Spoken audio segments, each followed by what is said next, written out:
मैं एक दबंग सीईओ होता हूँ जिस पर एक इंटर्न चुपके से मेरी मंगेतर को पसंद करता है।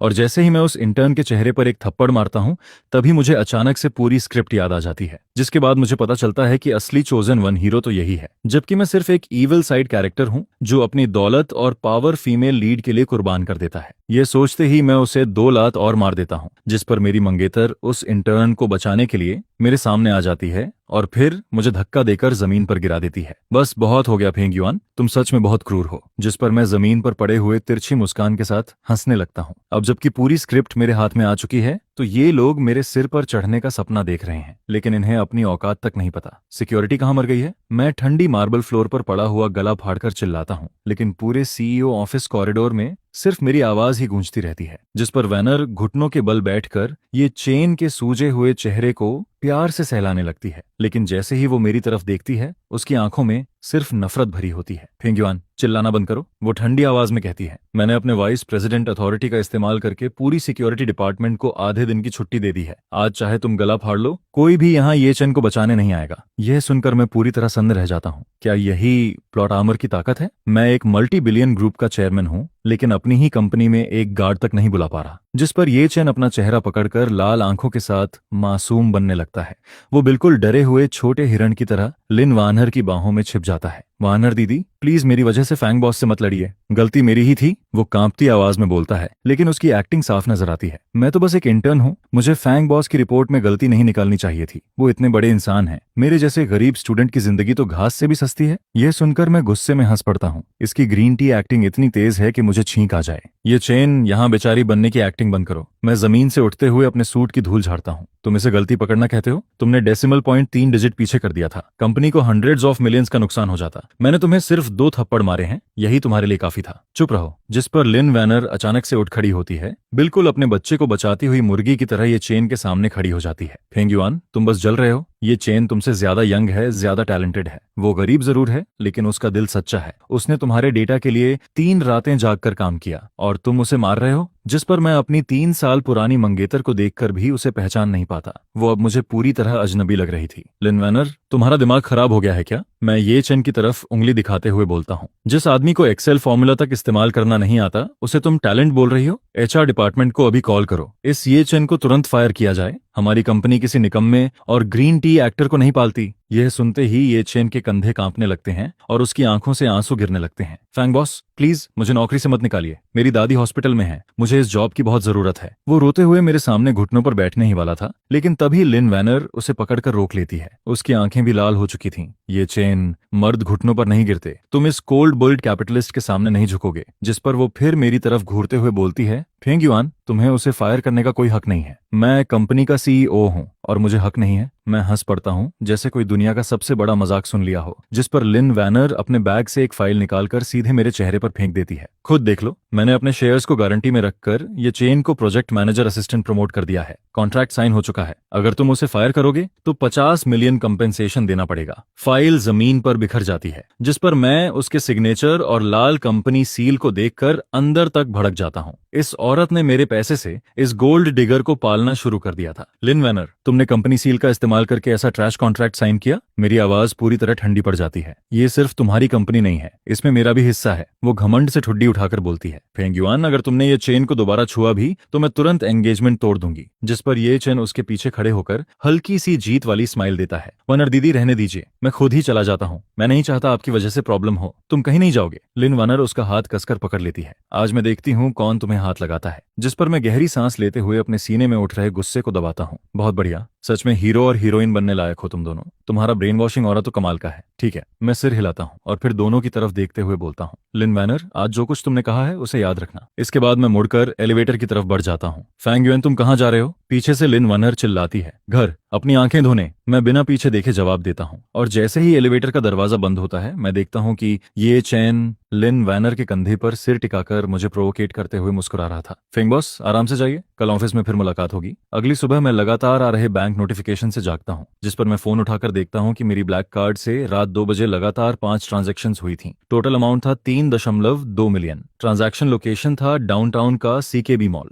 मैं अपना माथा दबाते हुए तुरंत अपने प्राइवेट अकाउंट मैनेजर को कॉल करता हूँ। गुड मॉर्निंग फैंग बॉस, मैं आपकी क्या मदद कर सकता हूँ? मेरे कार्ड से 3 मिलियन कैसे कट गए? क्या कार्ड हैक हो गया? मेरी आवाज बर्फ जैसी ठंडी थी, जिस पर सामने वाला मैनेजर कुछ सेकंड चुप हो जाता है। फैंग बॉस, आपको नहीं पता? वो हिचकिचाते हुए बोलता है। मिस लिन वैनर ने आपकी सप्लीमेंट्री कार्ड इस्तेमाल की थी। उन्होंने लिमिटेड एडिशन पाटेक फिलिप वॉच खरीदी है और साथ में कुछ हाई एंड कस्टम सूट्स भी। कस्टम सूट्स सुनते ही मेरा चेहरा और ठंडा पड़ जाता है। लिन वैनर के पिता को मरे हुए सालों हो चुके थे। ऐसे में वो ये चीजें अगर किसी के लिए खरीद रही थी तो साफ था कि वो सब ये चेन के लिए ही था। तुरंत उस सप्लीमेंट्री कार्ड को फ्रीज करो, मैं दांत पीसते हुए आदेश देता हूँ, लेकिन जिस पर मैनेजर की आवाज अचानक अजीब हो जाती है। सॉरी फैंग बॉस, मिस लिन पहले ही आपका ऑथोराइजेशन लेटर जमा कर चुकी हैं। जिस पर मैनेजर की आवाज और भी धीमी हो जाती है। उन्होंने उन सप्लीमेंट्री कार्ड्स को जॉइंट ओनरशिप कार्ड में अपग्रेड करवा दिया है। अब अगर कार्ड फ्रीज करना है तो दोनों ओनर्स की मौजूदगी और सिग्नेचर जरूरी होंगे। यह सुनते ही मैं झटके से बिस्तर से उठ बैठता हूँ। मैंने ऐसा ऑथोराइजेशन लेटर कब साइन किया था? जिस पर मुझे तुरंत समझ आ जाता है ये फिर वही घटिया प्लॉट पावर थी। सिर्फ मेल लीड पर पैसा लुटाने के लिए अब लीगल प्रोसेस तक को जबरदस्ती मोड़ दिया गया था। इसके बाद मैं कॉल काटकर तुरंत कार उठाता हूँ और सीधा कंपनी की तरफ निकल जाता हूँ। जैसे ही मैं सीईओ ऑफिस का दरवाजा खोलता हूँ, अंदर पूरा कमरा खाली पड़ा था, जिस पर सेक्रेटरी श्याओली कांपते हुए मेरे पास आता है। फैंग बॉस, वाइस प्रेसिडेंट लिन यहाँ नहीं है, वो कहाँ गई? मैं ठंडी आवाज में पूछता हूँ, जिस पर श्याओली घबराकर निकलता है। वाइस प्रेसिडेंट लिन ने असिस्टेंट ई के ऑफिशियल ज्वाइनिंग सेलिब्रेशन के लिए इंटरकॉन्टिनेंटल होटल का रूफटॉप रेस्टोरेंट बुक किया है। कंपनी के सारे सीनियर मैनेजर्स भी वहीं गए हैं। यह सुनकर मैं ठंडी हंसी हंस देता हूँ। मेरे पैसे से लग्जरी शॉपिंग और फिर उसी पैसे से ग्रैंड पार्टी। लिन वैनर, तुम सच में मेरी इज्जत को पैरों तले रौंद रही हो। आधे घंटे बाद मैं इंटरकॉन्टिनेंटल होटल के रूफटॉप रेस्टोरेंट का बड़ा दरवाजा धक्का देकर खोलता हूँ। अंदर पूरा माहौल लग्जरी से भरा हुआ था। ये चेन वही लाखों का कस्टम सूट पहने खड़ा था और उसकी कलाई में वही limited edition Patek Philippe watch चमक रही थी, जिस पर वो शैंपेन ग्लास हाथ में लेकर कंपनी के हाई लेवल एग्जीक्यूटिव्स के साथ हंसते हुए बातें कर रहा था, जबकि लिन वैनर उसके बिल्कुल पास खड़ी होकर उसे गर्व से देख रही थी। असिस्टेंट ये इतनी कम उम्र में इतना नॉलेज रखता है, फ्यूचर ब्राइट है इसका। एग्जैक्टली, वाइस प्रेसिडेंट लिन की नजर सच में कमाल है। जो लोग रोज मेरे सामने सिर झुकाकर चलते थे, वही अब एक इंटर्न की चापलूसी कर रहे थे, जिस पर मैं ठंडे चेहरे के साथ अंदर कदम रखता हूँ और पूरा रेस्टोरेंट अचानक शांत हो जाता है। सबकी नजरें सीधे मेरी तरफ मुड़ जाती हैं। ये चेन मुझे देखते ही एक पल के लिए घबरा जाता है, लेकिन अगले ही सेकंड फिर वही बेचारा वाला एक्सप्रेशन बना लेता है। फैंग बॉस, आप यहाँ? वो डरने का नाटक करते हुए एक कदम पीछे हटता है। ये पार्टी मेरी कंपनी की है, पैसा मेरा लगा है, तो क्या मुझे यहाँ आने की परमिशन भी चाहिए? मैं सीधे उसके सामने जाकर खड़ा हो जाता हूँ, जिस पर लिन वैनर तुरंत ये चेन के आगे आकर खड़ी हो जाती है। फेंग युआन, अब तुम क्या करने आए हो? आज ये चेन का स्पेशल डे है, क्या तुम्हें हर हाल में सब खराब करना जरूरी लगता है? जिस पर मैं ये चेन की कलाई में पहनी वॉच की तरफ इशारा करता हूँ। वनर ने मेरे कार्ड से 3 मिलियन की वॉच खरीदकर एक अजनबी आदमी को गिफ्ट कर दी। सच बताओ, तुम्हारी स्किन टाइटेनियम एलॉय की बनी है क्या? मेरी बात खत्म होते ही आसपास खड़े मैनेजर्स के चेहरे बदल जाते हैं, लेकिन अजीब बात यह थी कि किसी की आंखों में मेरे लिए सिंपैथी नहीं थी। उल्टा सब मुझे ही गलत नजरों से देखने लगते हैं। फेंग बॉस, आपकी बातें बहुत खराब लग रही हैं। सेल्स डिपार्टमेंट का ओल्ड वांग भौहें चढ़ाकर बोलता है। वाइस प्रेसिडेंट लिन और असिस्टेंट ये का रिश्ता बिल्कुल साफ है, और आप इतने अमीर इंसान हैं, सिर्फ कुछ मिलियन युआन के लिए इतना हिसाब कौन करता है? एग्जैक्टली। फाइनेंस डिपार्टमेंट का लियू जे भी तुरंत साथ देता है। असिस्टेंट ये की फैमिली कंडीशन खराब है, वाइस प्रेसिडेंट लिन बस उसकी मदद कर रही हैं। फिंग बॉस, एक बड़े बिजनेसमैन होकर भी आपके अंदर बिल्कुल ग्रेस नहीं है। यह सुनकर मुझे खुद अपने कानों पर यकीन नहीं होता। क्या यही मेल लीड हो रहा है जो इतने स्मार्ट बिजनेस एग्जीक्यूटिव्स को भी ब्रेन डेड पपेट बना देता है? जिस पर यह चेन लाल आंखों के साथ अपनी वॉच उतारने लगता है। वानर दीदी, आई एम सॉरी, मुझे नहीं पता था ये पैसा फेंग बॉस का है। उसकी आवाज ऐसे कांप रही थी जैसे उस पर बहुत बड़ा अत्याचार हुआ हो। मैं गरीब जरूर हूं, लेकिन मेरी सेल्फ रिस्पेक्ट है। ये वॉच मैं वापस करता हूं, मुझे उनके गंदे पैसों की जरूरत नहीं। जिस पर वो जोर से वॉच टेबल पर फेंक देता है। लिन वैनर तुरंत उसका हाथ पकड़ लेती है। उसकी आंखों में दर्द साफ दिख रहा था। ये चेन, ऐसा मत करो, ये वॉच मैंने तुम्हें गिफ्ट की है, कोई इसे तुमसे छीन नहीं सकता। इसके बाद वो पलटकर मुझे ऐसे घूरती है जैसे मैं उसका दुश्मन हूँ। फेंग युआन, तुम मुझे घिन दिला रहे हो। क्या तुम्हें लगता है कि पैसे के दम पर तुम किसी की इज्जत कुचल सकते हो? ये पैसा मैं तुमसे उधार मानती हूँ, बाद में इंटरेस्ट सहित लौटा दूंगी, लेकिन अभी के अभी यहाँ से निकल जाओ, यहाँ तुम्हारा वेलकम नहीं है। जिस पर मैं उन दोनों को देखकर व्यंग्य से हंस देता हूँ। उधार? मैं टेबल से वाइन ग्लास उठाता हूँ और सीधे ये चेन के चेहरे पर उड़ेल देता हूँ। तो अभी लौटा दो। रेड वाइन उसके बालों और चेहरे से बहते हुए उसके महंगे सूट को पूरी तरह लाल कर देती है।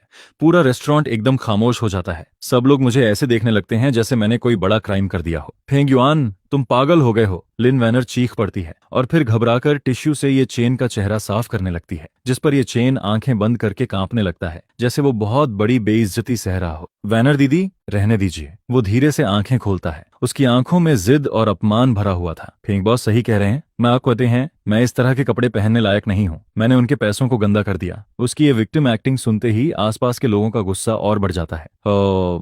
फिंग बॉस, अब आप हद पार कर रहे हैं। सिर्फ पैसे होने से कोई इंसान दूसरों की इज्जत नहीं खरीद सकता। असिस्टेंट, ये इतना अच्छा लड़का है और आप उसे इस तरह इंसल्ट कर रहे हैं। चारों तरफ लोग मुझे घूरने लगते हैं, लेकिन मैं उन सबको देखकर सिर्फ ठंडी हंसी हंसता हूँ। इन सबको मेल लीड औरा ने पूरी तरह ब्रेन वॉश कर दिया था। कैरेक्टर इंसल्ट, मैं धीरे से बोलता हूँ और फिर मेरी नजर पूरे हॉल में घूमती है। वो मेरी खरीदी हुई वॉच पहन रहा है, मेरे खरीदे कपड़े पहन रहा है और यहाँ खड़े होकर खुद को सेंट दिखा रहा है। तो आखिर बेवकूफ किसे बनाया जा रहा है? सिक्योरिटी। लिन वैनर पूरी तरह टूट चुकी थी। वो दरवाजे की तरफ उंगली दिखाकर चीखती है, इस आदमी को बाहर निकालो, जिस पर होटल सिक्योरिटी गार्ड्स एक दूसरे को देखने लगते हैं।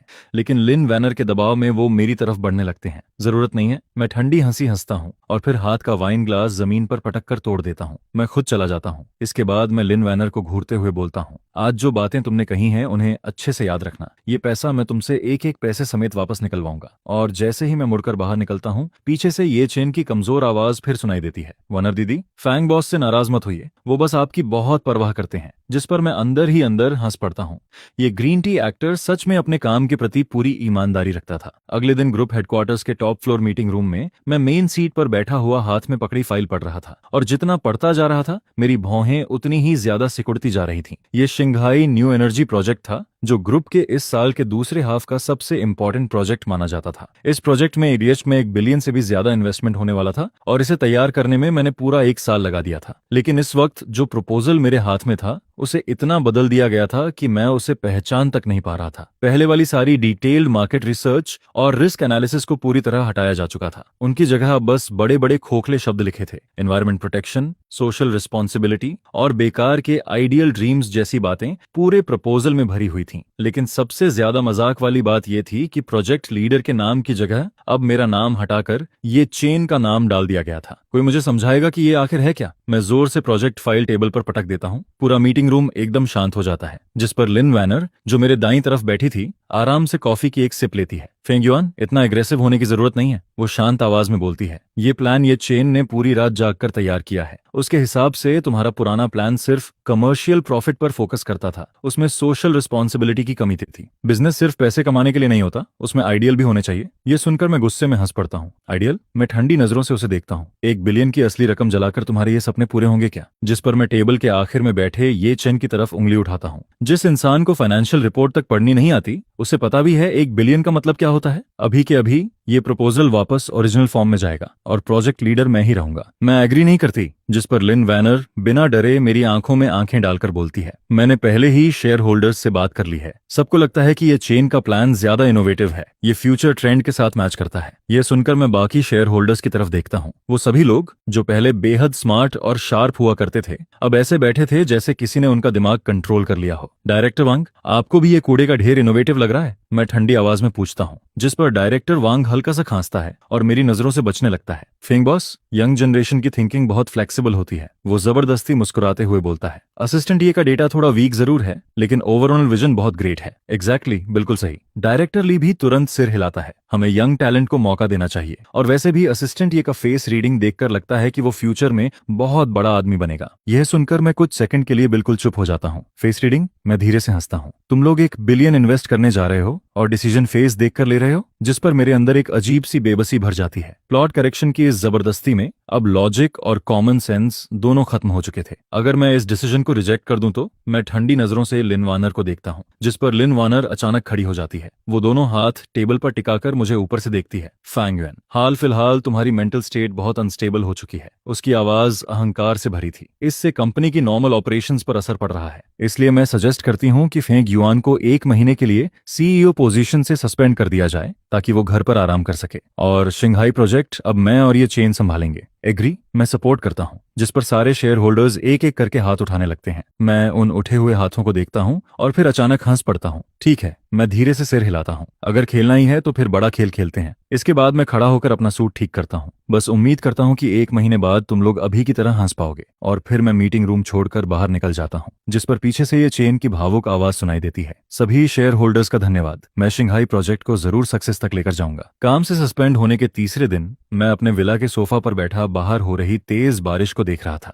इन 3 दिनों में मैं न कंपनी गया था और न ही किसी से कांटेक्ट किया था। मैं बस इंतजार कर रहा था उस मौके का जो इस फेक स्क्रिप्ट को पूरी तरह तोड़ सके। लेकिन मौका आने से पहले मुझे एक ऐसा सीन देखने को मिला जिसने मेरे अंदर का गुस्सा पूरी तरह फाड़ दिया। उस दोपहर मैं सिटी सेंटर वाले अपार्टमेंट में कुछ सीक्रेट डॉक्यूमेंट्स लेने वापस गया था। ये अपार्टमेंट मैंने लिन वैनर से एंगेजमेंट से पहले खरीदा था। वहां मेरी कई पर्सनल और प्रीशियस चीजें रखी थीं। लेकिन जैसे ही मैं अंदर घुसता हूं तभी लिविंग रूम से हल्की नॉक जैसी आवाज सुनाई देती है। टिक टिक। वो आवाज मेटल के जेड से टकराने जैसी थी, जिस पर मैं भौहें सिकोड़ते हुए धीरे धीरे अंदर बढ़ता हूँ और अगले ही पल मेरा पूरा शरीर जम जाता है। लिविंग रूम के कारपेट पर यह चेन पालथी मारकर बैठा था। उसके हाथ में एक छोटा मेटल हैमर था, जबकि उसके सामने ग्लास टेबल पर एक क्रिस्टल क्लियर जेड ब्रेसलेट रखा था। वो ब्रेसलेट मेरी माँ की आखिरी निशानी थी। Top grade imperial green Z. उसकी कीमत करोड़ों में थी, लेकिन मेरे लिए उसकी असली कीमत वो यादें थीं जो मेरी माँ ने मेरे लिए छोड़ी थी। लेकिन इस वक्त ब्रेसलेट का एक हिस्सा टूट चुका था। छोटे छोटे जेड पीसेस पूरे टेबल पर बिखरे पड़े थे। तू क्या कर रहा है? मेरे दिमाग में जोर का धमाका होता है। अगले ही सेकंड मैं पागलों की तरह उसकी तरफ दौड़ता हूँ और उसका कॉलर पकड़कर उसे जमीन से ऊपर उठा देता हूँ। किसने परमिशन दी तुझे इसे छूने की? मैं गुस्से में चीखता हूँ। किस हक से तूने इसे तोड़ा? जिस पर ये चेन का चेहरा लाल पड़ जाता है। उसके हाथ से हैमर नीचे गिर जाता है। फैंग फैंग बॉस, मुझे छोड़िए। वो छटपटाता है, लेकिन उसकी आंखों में डर नहीं था। वहां सिर्फ छिपी हुई प्रोवोकेशन थी। ये ब्रेसलेट बहुत ओल्ड फैशन था। वो धीरे से बोलता है। वनर दीदी ने कहा इसे पहनने से इंसान बूढ़ा लगता है। मैं बस इसे तोड़कर छोटे पेंडेंट्स बनाना चाहता था। वैनर दीदी ने कहा था आपको पसंद आएगा। यह सुनते ही मेरी आंखों के सामने अंधेरा छा जाता है। मेरी माँ की आखिरी निशानी सिर्फ लिन वैनर को खुश करने के लिए तोड़ दी गई थी। दफा हो जा। मैं गरजते हुए उसे जोर से धक्का देता हूँ, जिस पर ये चेन लड़खड़ाकर जमीन पर गिरता है। लेकिन इस बार वो अपनी रोज वाली वीक एक्टिंग नहीं करता। उसकी आंखें अचानक बेहद खतरनाक हो जाती हैं। तू मुझे धक्का देने की हिम्मत कैसे कर सकता है? वो गुर्राते हुए टेबल से एस्ट्रे उठाता है और सीधे मेरी तरफ दौड़ पड़ता है। मैं साइड हटकर अटैक बचा लेता हूँ। आस्त्रे पीछे दीवार से टकराकर टूट जाता है, जिस पर मैं तुरंत उसका हाथ पकड़कर उसे जमीन पर दबा देता हूँ। लेकिन तभी अपार्टमेंट का दरवाजा जोर से खुलता है। लिन वैनर शॉपिंग बैग्स लेकर अंदर आती है और जैसे ही वो ये सीन देखती है तुरंत चीख पड़ती है। बैग्स जमीन पर गिर जाते हैं और वो भागकर हमारी तरफ आती है, लेकिन वो मुझे नहीं संभालती। वो जोर से मुझे धक्का देती है और सीधे ये चेन को अपनी बाहों में पकड़ लेती है। ये चेन, तुम ठीक हो? उसकी आवाज दर्द से भरी थी, जिस पर मैं सोफा का सहारा लेकर खुद को संभालता हूँ और फर्श पर बिखरे जेड पीसेस को देखकर मेरा दिल अंदर से टूट जाता है।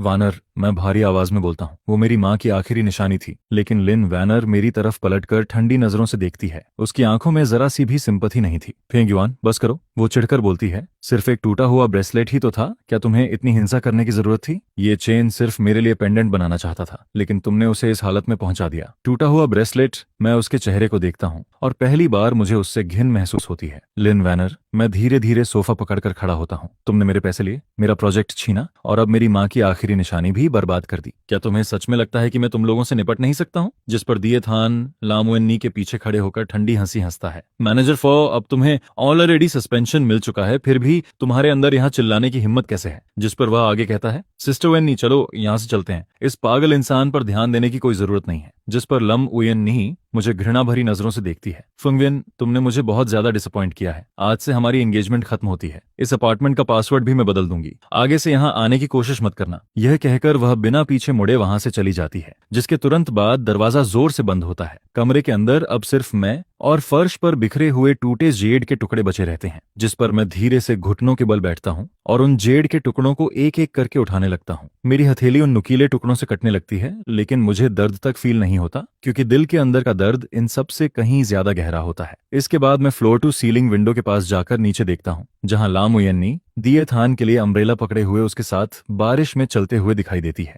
दोनों एक दूसरे को पकड़कर आगे बढ़ते रहते हैं, जिस पर मैं अपना फोन निकालता हूं और कॉन्टैक्ट लिस्ट के सबसे नीचे छुपे हुए एक नंबर पर कॉल लगाता हूं। 3 रिंग के बाद सामने से कॉल उठाया जाता है। तभी दूसरी तरफ से एक भारी और अथॉरिटी भरी आवाज सुनाई देती है, अंकल वोंग। जिस पर मैं ग्लास में दिखाई दे रहे अपने थके हुए रिफ्लेक्शन को देखता हूं और मेरे होंठों पर एक ठंडी मुस्कान आ जाती है। गेम खत्म हो चुका है, प्लान भी एक्टिवेट करो। अब मैं इन्हें ऐसी हालत में पहुंचाऊंगा कि ये लोग मौत से भी बदतर जिंदगी जिएंगे। 3 दिन बाद तिन्ह प्रोजेक्ट की grand signing ceremony city centre के हिन होटल में आयोजित होती है, जिस पर लामुयेनी पूरे बैंक्वेट हॉल को बुक कर लेती है और शहर के लगभग सभी मीडिया हाउस को इनवाइट किया जाता है। वह इस मौके का इस्तेमाल करके सबके सामने खुद और दिए थान को एक बिजनेस लेजेंड की तरह पेश करना चाहती है, जिस पर मैं होटल के सामने खड़ी एक मेबैक के अंदर बैठा होता हूँ और बड़ी स्क्रीन पर लामुयेनी और दिए थान के घमंडी चेहरे देख रहा होता हूँ। यंग मास्टर, सब कुछ अरेंज हो चुका है। जिस पर अंकल वूंग पैसेंजर सीट से मुझे एक फाइल पकड़ाते हैं। मैं कैजुअली उस फाइल को पलट कर देखने लगता हूँ। यह तान हाई प्रोजेक्ट के पार्टनर्स की इन्फॉर्मेशन और हॉक थी ग्रुप की इंटरनल डायरेक्टिव्स होती हैं। लम उयन्नी और उसके वो बेवकूफ शेयर होल्डर्स यही सोच रहे थे कि हक थी ग्रुप दिएपथन और उसके उस कचरे जैसे प्रपोजल से इंप्रेस हो गया है, लेकिन उन्हें बिल्कुल अंदाजा नहीं था कि हक थी ग्रुप के पीछे असली कंट्रोलर मैं खुद हूं। पिछले 3 सालों से किसी को शक ना हो, इसलिए मैं सीक्रेटली अपनी कोर एसेट्स को अनामनस ट्रस्ट के जरिए विदेशों में ट्रांसफर करता रहा और वहीं से एक विशाल बिजनेस एम्पायर कंट्रोल करता रहा। और अब आखिरकार जाल समेटने का समय आ चुका था। इसके बाद बैंक्वेट हॉल के अंदर चमचमाती लाइट्स के बीच लैम उयेन्नी लाल रंग की इवनिंग ड्रेस पहनकर दिए थान का हाथ पकड़ते हुए स्टेज पर चढ़ती है। दिए थान भी सूट में काफी कॉन्फिडेंट दिखाई देता है। लेडीज एंड जेंटलमैन, आज यहाँ आने के लिए आप सभी मीडिया फ्रेंड्स का धन्यवाद। जिस पर लाम उयेन्नी चेहरे पर परफेक्ट स्माइल लेकर बोलना शुरू करती है। आज लाम ग्रुप और हॉक थी ग्रुप के बीच तिन्हाई प्रोजेक्ट की ऑफिशियल पार्टनरशिप होने जा रही है और मैं खास तौर पर उस इंसान को थैंक्स कहना चाहती हूँ जिसने इस प्रोजेक्ट को पॉसिबल बनाया। जिस पर वह प्यार भरी नजरों से दिए थान को देखती है, यानी मिस्टर दिए थान, इन्होंने अपनी एक्स्ट्रा ऑर्डिनरी टैलेंट और सेल्फलेस डेडिकेशन से हॉक थी ग्रुप के रिप्रेजेंटेटिव्स को इम्प्रेस किया है। यह सुनकर नीचे बैठे लोग जोरदार तालियां बजाने लगते हैं, जिस पर दिए थान माइक पकड़कर इमोशनल चेहरा बनाता है। मैं सिस्टर यूएननी के ट्रस्ट के लिए शुक्रगुजार हूँ। मैं सिर्फ एक नॉर्मल इंटर्न हूँ, लेकिन मैं मानता हूँ कि अगर इंसान के अंदर सपना हो तो वह मिरेकल क्रिएट कर सकता है। जिस पर वह आगे कहता है, वो कैपिटलिस्ट्स जो सिर्फ प्रॉफिट्स देखते हैं और एम्प्लॉयज को एक्सप्लॉइट करते हैं, उन्हें एक ना एक दिन समय जरूर खत्म कर देगा। उसकी ये फेक मोटिवेशनल बातें सुनकर नीचे बैठे छोटे मीडिया रिपोर्टर्स लगातार सिर हिलाने लगते हैं। बहुत बढ़िया कहा। इसके बाद लम उयेन्नी जोर से अनाउंस करती है, और अब मैं हक थी ग्रुप के Asia Pacific chairman mister William को कॉन्ट्रैक्ट साइनिंग के लिए स्टेज पर इनवाइट करती हूँ। जिस पर बैंकेट हॉल का दरवाजा धीरे धीरे खुलता है, लेकिन अंदर आने वाला इंसान विलियम नहीं बल्कि मैं होता हूँ। मैं एक कस्टम मेड ब्लैक सूट पहनकर अंदर एंटर करता हूँ। मेरे माथे पर एक छोटा बैंडेज लगा होता है और मेरी आंखें बर्फ की तरह ठंडी दिखाई देती हैं। 4 ब्लैक सूट बॉडीगार्ड्स मुझे प्रोटेक्ट करते हुए रेड कारपेट पर आगे बढ़ते रहते हैं। पूरा हॉल अचानक शोर से भर जाता है। फुवियन यहाँ क्या कर रहा है? क्या इसे सस्पेंड नहीं किया गया था? जिस पर लाम यूएननी का चेहरा तुरंत उतर जाता है। फुवियन, तुम यहाँ क्या करने आए हो? वह गुस्से में चिल्लाती है। सिक्योरिटी, इसे तुरंत बाहर निकालो, आज साइनिंग सेरेमनी है, यहाँ तमाशा करने की जगह नहीं है। लेकिन जैसे ही गार्ड्स मेरी तरफ बढ़ते हैं, मेरे पीछे खड़े बॉडीगार्ड्स उन्हें रोक देते हैं। मैं लम उयेन्नी की उस बेबस चीख को पूरी तरह इग्नोर करता हूँ और सीधे स्टेज के सामने जाकर एक चेयर खींचकर बैठ जाता हूँ। मैं यहाँ क्यों आया हूँ? जिस पर मैं जेब से वही प्रपोजल निकालकर सीधे दिएपथान के चेहरे पर फेंक देता हूँ। मैं यहाँ तुम्हें ये दिखाने आया हूँ कि असली कैपिटलिस्ट किसे कहते हैं। जिस पर दिएथान 2 कदम पीछे लड़खड़ाता है। वह गुस्से से मुझे घूरते हुए चिल्लाता है, फुवियन, क्या तुम पागल हो गए हो? हाकशी ग्रुप का रिप्रेजेंटेटिव अभी आने वाला है। यहाँ प्रॉब्लम क्रिएट करके तुम पूरे हाकशी ग्रुप को ऑफेंड कर रहे हो। यह सुनकर मैं जोर से हंस पड़ता हूँ। हक्ति ग्रुप को ऑफेंड कर रहा हूँ? फिर मैं अंकल वुंग की तरफ देखकर कहता हूँ, अंकल वुंग, इन्हें बताइए मैं कौन हूँ। जिस पर अंकल वुंग आगे बढ़ते हैं और पूरे मीडिया हॉल की तरफ देखकर जोरदार आवाज में बोलते हैं, लेडीज एंड जेंटलमैन, मैं आप सभी को ऑफिशियली इंट्रोड्यूस करना चाहता हूँ। ये हैं हॉक थी ग्रुप के real owner, actual share holder और तिन्हाई प्रोजेक्ट के फाइनल डिसीजन मेकर मिस्टर फोंगवियन। उनके इतना कहते ही पूरा हॉल मौत जैसी खामोशी में डूब जाता है। सभी लोग शौक में आंखें फाड़कर मुझे देखने लगते हैं। जिस पर लम उयेन्नी की आंखें सिकुड़ जाती हैं और उसका शरीर कांपने लगता है। नहीं, यह इम्पॉसिबल है। वह कांपती उंगली से मेरी तरफ इशारा करती है। तुम हक्थी ग्रुप के मालिक कैसे हो सकते हो? तुम तो एक पावरलेस लूजर थे। जिस पर दिएपथन भी दांत भींचकर खुद को संभालने की कोशिश करता है। इनकी बातों में मत आओ, ये सिर्फ ब्लफ कर रहा है। हाकथी ग्रुप जैसी कंपनी किसी लोकल आदमी की प्रॉपर्टी नहीं हो सकती। लेकिन मैं उनकी डेस्परेट एक्टिंग पर ध्यान तक नहीं देता। मैं सीधे टेबल पर रखा माइक उठाता हूँ। मैं मालिक हूँ या नहीं, इसका जवाब तुम्हें अभी मिल जाएगा। था, जिस पर मैं उंगलियां चटकाता हूं और हॉल की बड़ी स्क्रीन तुरंत बदल जाती है। स्क्रीन पर विदेश में मौजूद चेयरमैन विलियम वीडियो कॉल में दिखाई देता है। विलियम तुरंत सम्मान से सिर झुकाता है। बॉस, मैं ठंडी आवाज में आदेश देता हूं, विलियम, कंपनी का फैसला अनाउंस करो। यस बॉस, जिस पर विलियम कैमरा की तरफ देखकर गंभीर आवाज में बोलना शुरू करता है। हाकती ग्रुप के अनुसार लाम ग्रुप द्वारा सबमिट किया गया तान हाई प्रोजेक्ट प्रपोजल पूरी तरह बिजनेस लॉजिक से खाली है, और इसके अलावा प्रोजेक्ट इंचार्ज मिस्टर डीप थान के अंदर बेसिक प्रोफेशनल क्वालिटी तक मौजूद नहीं है। जिस पर विलियम आगे बोलना जारी रखता है। इसी वजह से ही नकती ग्रुप लाम ग्रुप के साथ अपनी सारी पार्टनरशिप को अनिश्चित समय के लिए कैंसिल करता है। साथ ही शुरुआती बिजनेस नेगोशिएशन के दौरान कमर्शियल फ्रॉड करने की वजह से हम लाम ग्रुप पर लीगल एक्शन भी लेने वाले हैं। कंपनसेशन अमाउंट होगी $200 मिलियन। इतना कहते ही वीडियो कॉल कट जाती है और बड़ी स्क्रीन वापस ब्लैंक हो जाती है, जिस पर लाम ओयन नी के हाथ पैर कांपने लगते हैं और वह सीधे स्टेज पर गिर पड़ती है, क्योंकि $200 मिलियन का कंपनसेशन पूरे आज ग्रुप को तुरंत बैंकरप्टेसी और लिक्विडेशन तक पहुंचाने के लिए काफी होता है। नहीं, यह सच नहीं हो सकता। वह खुद से बड़बड़ाती रहती है।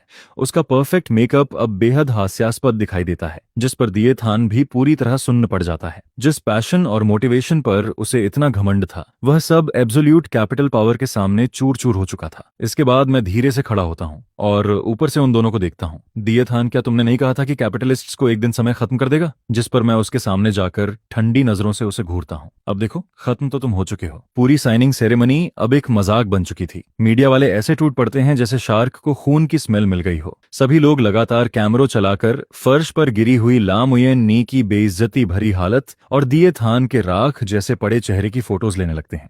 लेकिन मैं उस केओस की तरफ पलटकर भी नहीं देखता। मैं सीधे अपने बॉडीगार्ड्स के साथ होटल से बाहर निकल जाता हूँ, क्योंकि असली रिवेंज तो अब शुरू हुआ था। दोपहर के 2 बजे सिटी सेंटर के सबसे लग्जूरियस 3 स्टार मिशेलिन रेस्टोरेंट के अंदर लाम ओयन नी और दिए थान एक कोने में बैठे दिखाई देते हैं। दोनों के चेहरे सफेद पड़ चुके होते हैं और साफ नजर आता है कि सुबह वाले शौक से वे अभी तक बाहर नहीं निकल पाए हैं। ओयन नी सिस्टर, अब हम क्या करेंगे? जिस पर दिए थान कांपती आवाज में बोलता है, $200 मिलियन का कंपेंसेशन। कंपनी इसे कभी भी नहीं कर पाएगी। उसका वो चोजन हीरो वाला कॉन्फिडेंस अब एब्सोल्यूट पावर के सामने पूरी तरह गायब हो चुका था। घबराओ मत। जिस पर लाम ओयन नी खुद को काम दिखाने की कोशिश करते हुए पानी का एक घूंट पीती है। फूवियन ने जरूर कोई डर्टी ट्रिक इस्तेमाल की होगी। क्या उसे लगता है कि वह ऐसे मुझे खत्म कर देगा? सपना देख रहा है। मेरे पास अभी भी प्रॉपर्टीज हैं, इन्वेस्टमेंट फंड्स हैं। ज्यादा से ज्यादा क्या होगा, हम फिर से शुरुआत कर लेंगे। इसके बाद वह हाथ उठाकर वेटर को बिल लाने का इशारा करती है, जिस पर वेटर कार्ड मशीन लेकर उनके पास आता है और प्रोफेशनल स्माइल के साथ बोलता है, मिस लाम, आपका टोटल बिल 28,000 युआन हुआ है। आप कैसे पेमेंट करना चाहेंगी?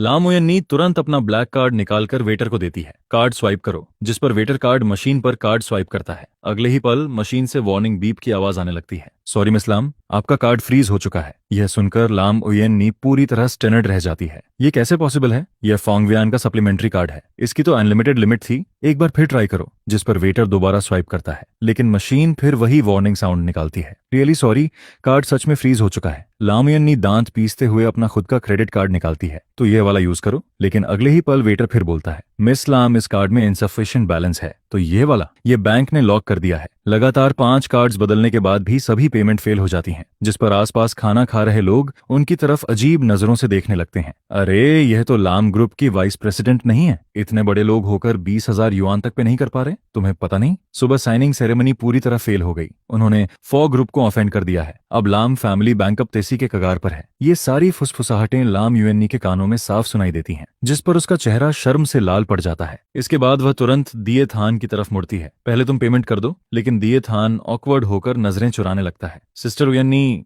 मेरी सैलरी अभी तक नहीं आई। मेरे अकाउंट में सिर्फ कुछ 100 युआन ही बचे हैं। यह सुनकर लाम उयन्नी गुस्से से कांपने लगती है। तभी रेस्टोरेंट का दरवाजा खुलता है, जिस पर मैं अपने लॉयर के साथ आराम से अंदर एंटर करता हूँ। मिस्टर फो, वेलकम। रेस्टोरेंट मैनेजर तुरंत झुककर मेरा स्वागत करता है। मैं हल्का सा सिर हिलाता हूँ और सीधे लाम युएन्नी की टेबल तक पहुंच जाता हूँ। क्या बात है वाइस प्रेसिडेंट लम? जिस पर मैं चेयर खींचकर बैठता हूँ और ठंडी मुस्कान के साथ उसे देखता हूँ। एक मील के पैसे भी अब गरीब स्टूडेंट से भरवाने पड़ रहे हैं। फुंगवियन, जिस पर लम उयन्नी अचानक खड़ी होकर गुस्से से चिल्लाती है, तुमने आखिर किया क्या है? मेरे सारे कार्ड्स क्यों बंद हो गए हैं? लेकिन मैं उसकी तरफ देखता तक नहीं। मैं पीछे खड़े लॉयर को इशारा करता हूँ, जिस पर लॉयर आगे बढ़ता है और ब्रीफ केस से मोटी डॉक्यूमेंट्स फाइल निकालकर टेबल पर रख देता है। हेलो मिस लम, मैं मिस्टर फुंग का पर्सनल लॉयर हूँ। वह शांत आवाज में बोलता है, क्योंकि आप और मिस्टर फू हों की एंगेजमेंट ऑफिशियली खत्म हो चुकी है, इसलिए मिस्टर फू हों उन सभी एसेट्स को वापस लेने वाले हैं जो रिलेशनशिप के दौरान आपको फ्री यूज के लिए दिए गए थे। जिस पर लॉयर अपना चश्मा ठीक करते हुए आगे बोलता है, इन एसेट्स में सिटी सेंटर का लग्जरी अपार्टमेंट,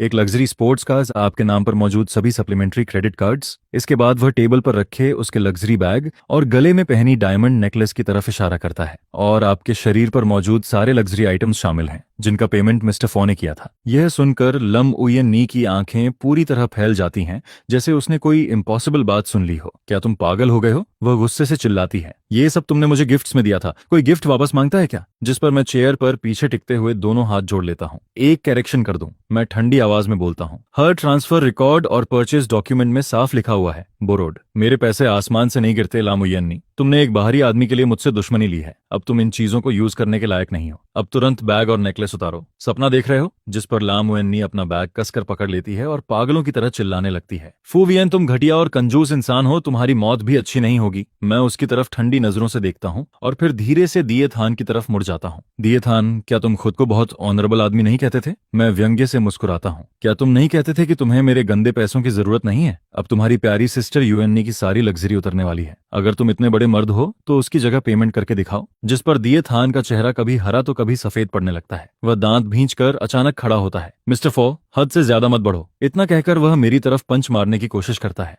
लेकिन उसी पल मेरे पीछे खड़े दोनों बॉडीगार्ड्स उसे दोनों तरफ से पकड़कर टेबल पर दबा देते हैं। जिस पर मैं ठंडी हंसी हंसता हूँ। ये मेरा अपार्टमेंट नहीं है जहां स्क्रिप्ट होना तुम्हें बचा लेगी। चलो अब हिलकर दिखाओ। दिए थान टेबल पर दबा हुआ अपमान में सिर्फ भारी सांसें लेता रह जाता है। इसके बाद मैं लामुयन्नी की तरफ देखकर सिर्फ एक शब्द बोलता हूँ, उतारो। जिस पर लामुयन्नी का पूरा शरीर कांपने लगता है। रेस्टोरेंट में मौजूद सभी लोगों के सामने लामुयन्नी बेइज्जती से कांपते हुए अपने गले से नेकलेस उतारती है और एचसी बैग को जोर से टेबल पर फेंक देती है। फुंगवियन, तुम बस इंतजार करो, मैं तुम्हें कभी माफ नहीं करूंगी। जिस पर वह चेहरा ढककर रोते हुए रेस्टोरेंट से बाहर भाग जाती है। इसके बाद जैसे ही बॉडीगार्ड्स दिए थान को छोड़ते हैं, वह भी शर्मिंदगी में सिर झुकाकर उसके पीछे पीछे निकल जाता है। मैं टेबल पर पड़े उस बैग और नेकलेस की तरफ घृणा से देखता हूँ, फिर हाथ हिलाकर उन्हें फेंक देने का इशारा करता हूँ। इनमें अब चीप ग्रीन टी बिच की स्मेल आने लगी है। अगली सुबह लाम ग्रुप की टॉप फ्लोर मीटिंग रूम के अंदर माहौल इतना भारी होता है जैसे हवा तक जम गई हो, क्योंकि कल हॉक थी ग्रुप की तरफ से आया $200 मिलियन कंपेंसेशन नोटिस पूरे कंपनी के अंदर एटॉमिक बॉम्ब की तरह फट चुका था। सभी शेयर होल्डर्स बेचैनी में ऐसे तड़प रहे होते हैं जैसे गर्म तवे पर चींटियां भागती हैं। अब क्या होगा? $200 मिलियन है, पूरी कंपनी बेच दो तब भी ये अमाउंट नहीं भर पाएंगे। जिस पर एक शेयर होल्डर गुस्से से चिल्लाता है, सब उस बेवकूफ लामुयन्नी की वजह से हुआ। कौन बिजनेस प्रोजेक्ट को रोमांस ड्रामा बनाता है? अब पूरी कंपनी को बर्बाद कर दिया। कल तक दिए थान की तारीफ करने वाला डायरेक्टर ली भी अब सबसे ज्यादा टेबल पीट कर गालियां दे रहा होता है। तभी मीटिंग रूम का दरवाजा खुलता है, जिस पर लामुयन्नी अंदर एंटर करती है। उसकी आंखों के नीचे काले घेरे पड़ चुके होते हैं और चेहरा पूरी तरह थका हुआ दिखाई देता है। दिएब थान भी उसके पीछे आता है, लेकिन अब वह किसी हारे हुए मुर्गे की तरह दिख रहा होता है। उसके अंदर पहले वाला घमंड और एरोगेंस बिल्कुल गायब हो चुका था। डियर शेयर होल्डर्स, जिस पर लामुयन्नी मुश्किल से खुद को संभालते हुए चेयरमैन सीट तक पहुंचती है। आप लोग पैनिक मत कीजिए, मैं अभी भी चेयरमैन विलियम से कांटेक्ट करने की कोशिश कर रही हूँ। जरूर कोई मिसअंडरस्टैंडिंग हुई होगी। मिसअंडरस्टैंडिंग? तभी मैं डोर खोलकर अंदर एंटर करता हूँ और आराम से मीटिंग रूम के बीच तक चला आता हूँ। लामुयन्नी, अब तक तुम्हें लगता है कि यह सिर्फ मिसअंडरस्टैंडिंग है? मुझे देखते ही सारे शेयर होल्डर्स ऐसे खड़े हो जाते हैं जैसे उन्हें कोई सेवर मिल गया हो। मिस्टर फॉ, आखिरकार आप आ गए। आपको कंपनी बचानी ही होगी। पहले हमसे गलती हो गई थी, हम लामुयन्नी की बातों में आ गए थे। असल में कंपनी की ऋणस तो आप ही थे। मैं ठंडी हंसी हंसता हूँ और इन मौके पर रंग बदलने वाले लोगों को बिल्कुल इंपॉर्टेंस नहीं देता। इसके बाद मैं कॉन्फ्रेंस टेबल तक जाता हूँ और मोटी फाइनेंशियल रिपोर्ट्स की फाइल जोर से टेबल पर फेंक देता हूँ। कंपनी को बचाया जा सकता है। मैं चेयर खींचकर बैठता हूँ, लेकिन उससे पहले कंपनी के अंदर छिपे कीड़ों को साफ करना जरूरी है। जिस पर लम उयन नी की नजर उन रिपोर्ट्स पर पड़ती है और उसकी आंखें घबराहट में कांपने लगती हैं। फुवियन, अब तुम क्या करने वाले हो? खुद देख लो। डायरेक्टर वू तुरंत रिपोर्ट उठाकर देखने लगता है, लेकिन सिर्फ 2 पेजेस पलटते ही उसका चेहरा बदल जाता है। ये क्या है? वह कांपती उंगली से लम उयन नी की तरफ इशारा करता है। पिछले महीने मार्केटिंग डिपार्टमेंट के 3 मिलियन युआन प्रमोशन फंड्स एक फेक शेल कंपनी के अकाउंट में क्यों ट्रांसफर हुए? और ये देखो, आर और डी डिपार्टमेंट के 5 मिलियन युआन इक्विपमेंट फंड्स आखिर डीएपथन के पर्सनल अकाउंट में कैसे पहुंचे? यह सुनते ही पूरा मीटिंग रूम हंगामे से भर जाता है। सभी शेयर होल्डर्स रिपोर्ट्स छीनकर देखने लगते हैं और जितना पढ़ते हैं उतना शौक होते जाते हैं। लामुयन्नी, तुमने कंपनी फंड्स का इन्वेस्टमेंट किया है? तुम कंपनी के पैसे से इस प्रिटी बॉय को पाल रही थी? पुलिस बुलाओ, अभी के अभी। जिस पर लामुयन्नी पूरी तरह पैनिक हो जाती है। उसे हमेशा लगता था कि उसने सब कुछ परफेक्टली छुपाया हुआ है। वाइस प्रेसिडेंट अथॉरिटी की वजह से कोई इन अकाउंट्स तक पहुंच ही नहीं पाएगा। लेकिन उसे यह नहीं पता था कि कंपनी का फाइनेंस डायरेक्टर कब का मेरा आदमी बन चुका था। नहीं, यह इन्वेस्टमेंट नहीं है। वह हड़बड़ाकर सफाई देने लगती है। ये शुरुआती इन्वेस्टमेंट था। दिएथान बहुत टैलेंटेड है, आगे चलकर वह कंपनी के लिए बहुत पैसा कमाएगा। बहुत पैसा? जिस पर मैं व्यंग्य से हंसता हूँ। उस इंसान के भरोसे जिसे बेसिक एक्सेल तक यूज करना नहीं आता, या उसके उस दिमाग के भरोसे जो छोटी सी बात पर आउट ऑफ कंट्रोल हो जाता है। इसके बाद मैं रूम के कोने में खड़े दिएथान की तरफ देखता हूँ। वह डर से कांप रहा होता है। दिएथान, तुमने 8 million yuan public assets misuse किए हैं। इतने पैसों के लिए तुम्हें कई साल जेल में सड़ना पड़ेगा। यह सुनते ही दिएथान के पैर जवाब दे देते हैं और वह सीधे जमीन पर गिर पड़ता है। मिस्टर फोंग, मुझसे गलती हो गई। जिस पर वह घुटनों के बल रेंगते हुए मेरे पैरों तक आ जाता है और मेरे पैर पकड़ लेता है। यह सब सिस्टर यूएननी ने करवाया था। सारे पैसे उसी के पास हैं। मैंने 1 युआन तक खर्च नहीं किया। प्लीज मुझे माफ कर दीजिए। मेरी दादी अभी हॉस्पिटल में है। लेकिन अगले ही पल मैं उसे जोरदार किक मारकर दूर फेंक देता हूँ। तेरी दादी 3 साल पहले मर चुकी है। मैं ठंडी नजरों से उसे घूरता हूँ। और जो पैसे तूने स्कैम करके लिए थे, उनसे मकाओ में गैम्बलिंग करता था और क्लब्स में लड़कियों के साथ मौज उड़ाता था। क्या तुझे लगता है कि मैं इन्वेस्टिगेशन नहीं करवाऊंगा? जिस पर दिएथान का पूरा सच सबके सामने खुल जाता है। वह जमीन पर गिरा हुआ राख जैसे चेहरे के साथ कांपने लगता है। लामुयन्नी अविश्वास से उसे घूरती रह जाती है। तुम गैम्बलिंग करते थे और लड़कियों के पास भी जाते थे, लेकिन तुमने कहा था कि वह सारे पैसे चैरिटी में खर्च हुए। जिस हीरो पर उसे इतना गर्व था, जिसके लिए उसने मुझसे दुश्मनी ली, जिस प्योर बॉय को बचाने के लिए उसने कंपनी का पैसा तक चुरा लिया, वह असल में शुरू से आखिर तक सिर्फ एक फ्रॉड निकला, एक घटिया इंसान। तभी नीचे से पुलिस सायरन की आवाज सुनाई देती है, जिस पर कुछ यूनिफॉर्म पहने पुलिस ऑफिसर्स मीटिंग रूम में एंटर करते हैं। कौन है दिएथान? कौन है लामुयन्नी? आप दोनों पर पब्लिक फंड एम्बेशमेंट और इलीगल एसेट ऑक्यूपेशन का शक है। कृपया हमारे साथ चलिए। अगले ही पल ठंडी हैंडकफ्स दिएथान के हाथों में बंध जाती हैं, जिस पर 2 फीमेल ऑफिसर्स लामुयन्नी को पकड़कर बाहर ले जाने लगती हैं। वह आखिरी बार पलटकर मुझे होपलेस नजरों से देखती है। फुयेन, प्लीज मुझे बचा लो। मुझे अपनी गलती समझ आ गई है, लेकिन मैं चेयर पर बैठा रहता हूँ और उसकी तरफ देखने तक की जरूरत नहीं समझता। ले जाओ इन्हें। कंपनी का कारपेट गंदा मत करो। 1 महीने बाद ह्यूज फाइनेंशियल क्राइम की वजह से दिएथान ऑफिशियली अरेस्ट हो जाता है। अब उसका बाकी जीवन लंबी प्रिजन पनिशमेंट में गुजरने वाला था। वहीं दूसरी तरफ लामुयन्नी ने इलीगली लिए गए पैसों का कुछ हिस्सा वापस कर दिया था और लैम फैमिली ने अपनी आखिरी प्रॉपर्टीज बेचकर कंपनी का फाइनेंशियल होल किसी तरह भर दिया, जिसकी वजह से वह मुश्किल से जेल जाने से बच पाती है। लेकिन अब उसे पूरी तरह लैम ग्रुप से निकाल दिया गया था और उसके कंधों पर करोड़ों का डेट लग चुका था। इसके बाद मैं हाक थी ग्रुप की टॉप फ्लोर ऑफिस में बैठा रेड वाइन पी रहा होता हूँ। तभी प्राइवेट डिटेक्टिव की भेजी हुई एक वीडियो फाइल में प्ले करता हूँ। वीडियो के अंदर स्लम एरिया का एक टूटा फूटा रेंटल रूम दिखाई देता है, जिस पर लामुयन्नी सस्ते कपड़े पहनकर बिखरे बालों के साथ जमीन पर बैठी कपड़े धो रही होती है। जो लड़की कभी अपने हाथों तक से पानी नहीं छूती थी, आज उसके पास वॉशिंग मशीन खरीदने तक के पैसे नहीं बचे थे। तभी अचानक रूम का दरवाजा जोर से लात मारकर खोला जाता है, जिस पर शराब की बदबू से भरा एक आदमी लड़खड़ाते हुए अंदर आता है। वह दिएथान का कजन होता है, जो सड़कों पर घूमने वाला एक लोकल थग था। क्योंकि दिएथान जेल जा चुका था, इसलिए लोन शार्क्स अब अपना पैसा लामुयन्नी से वसूलने लगे थे। एक गंदी औरत, वह आदमी उसके बाल पकड़कर उसका सिर पानी से भरे टब में दबा देता है।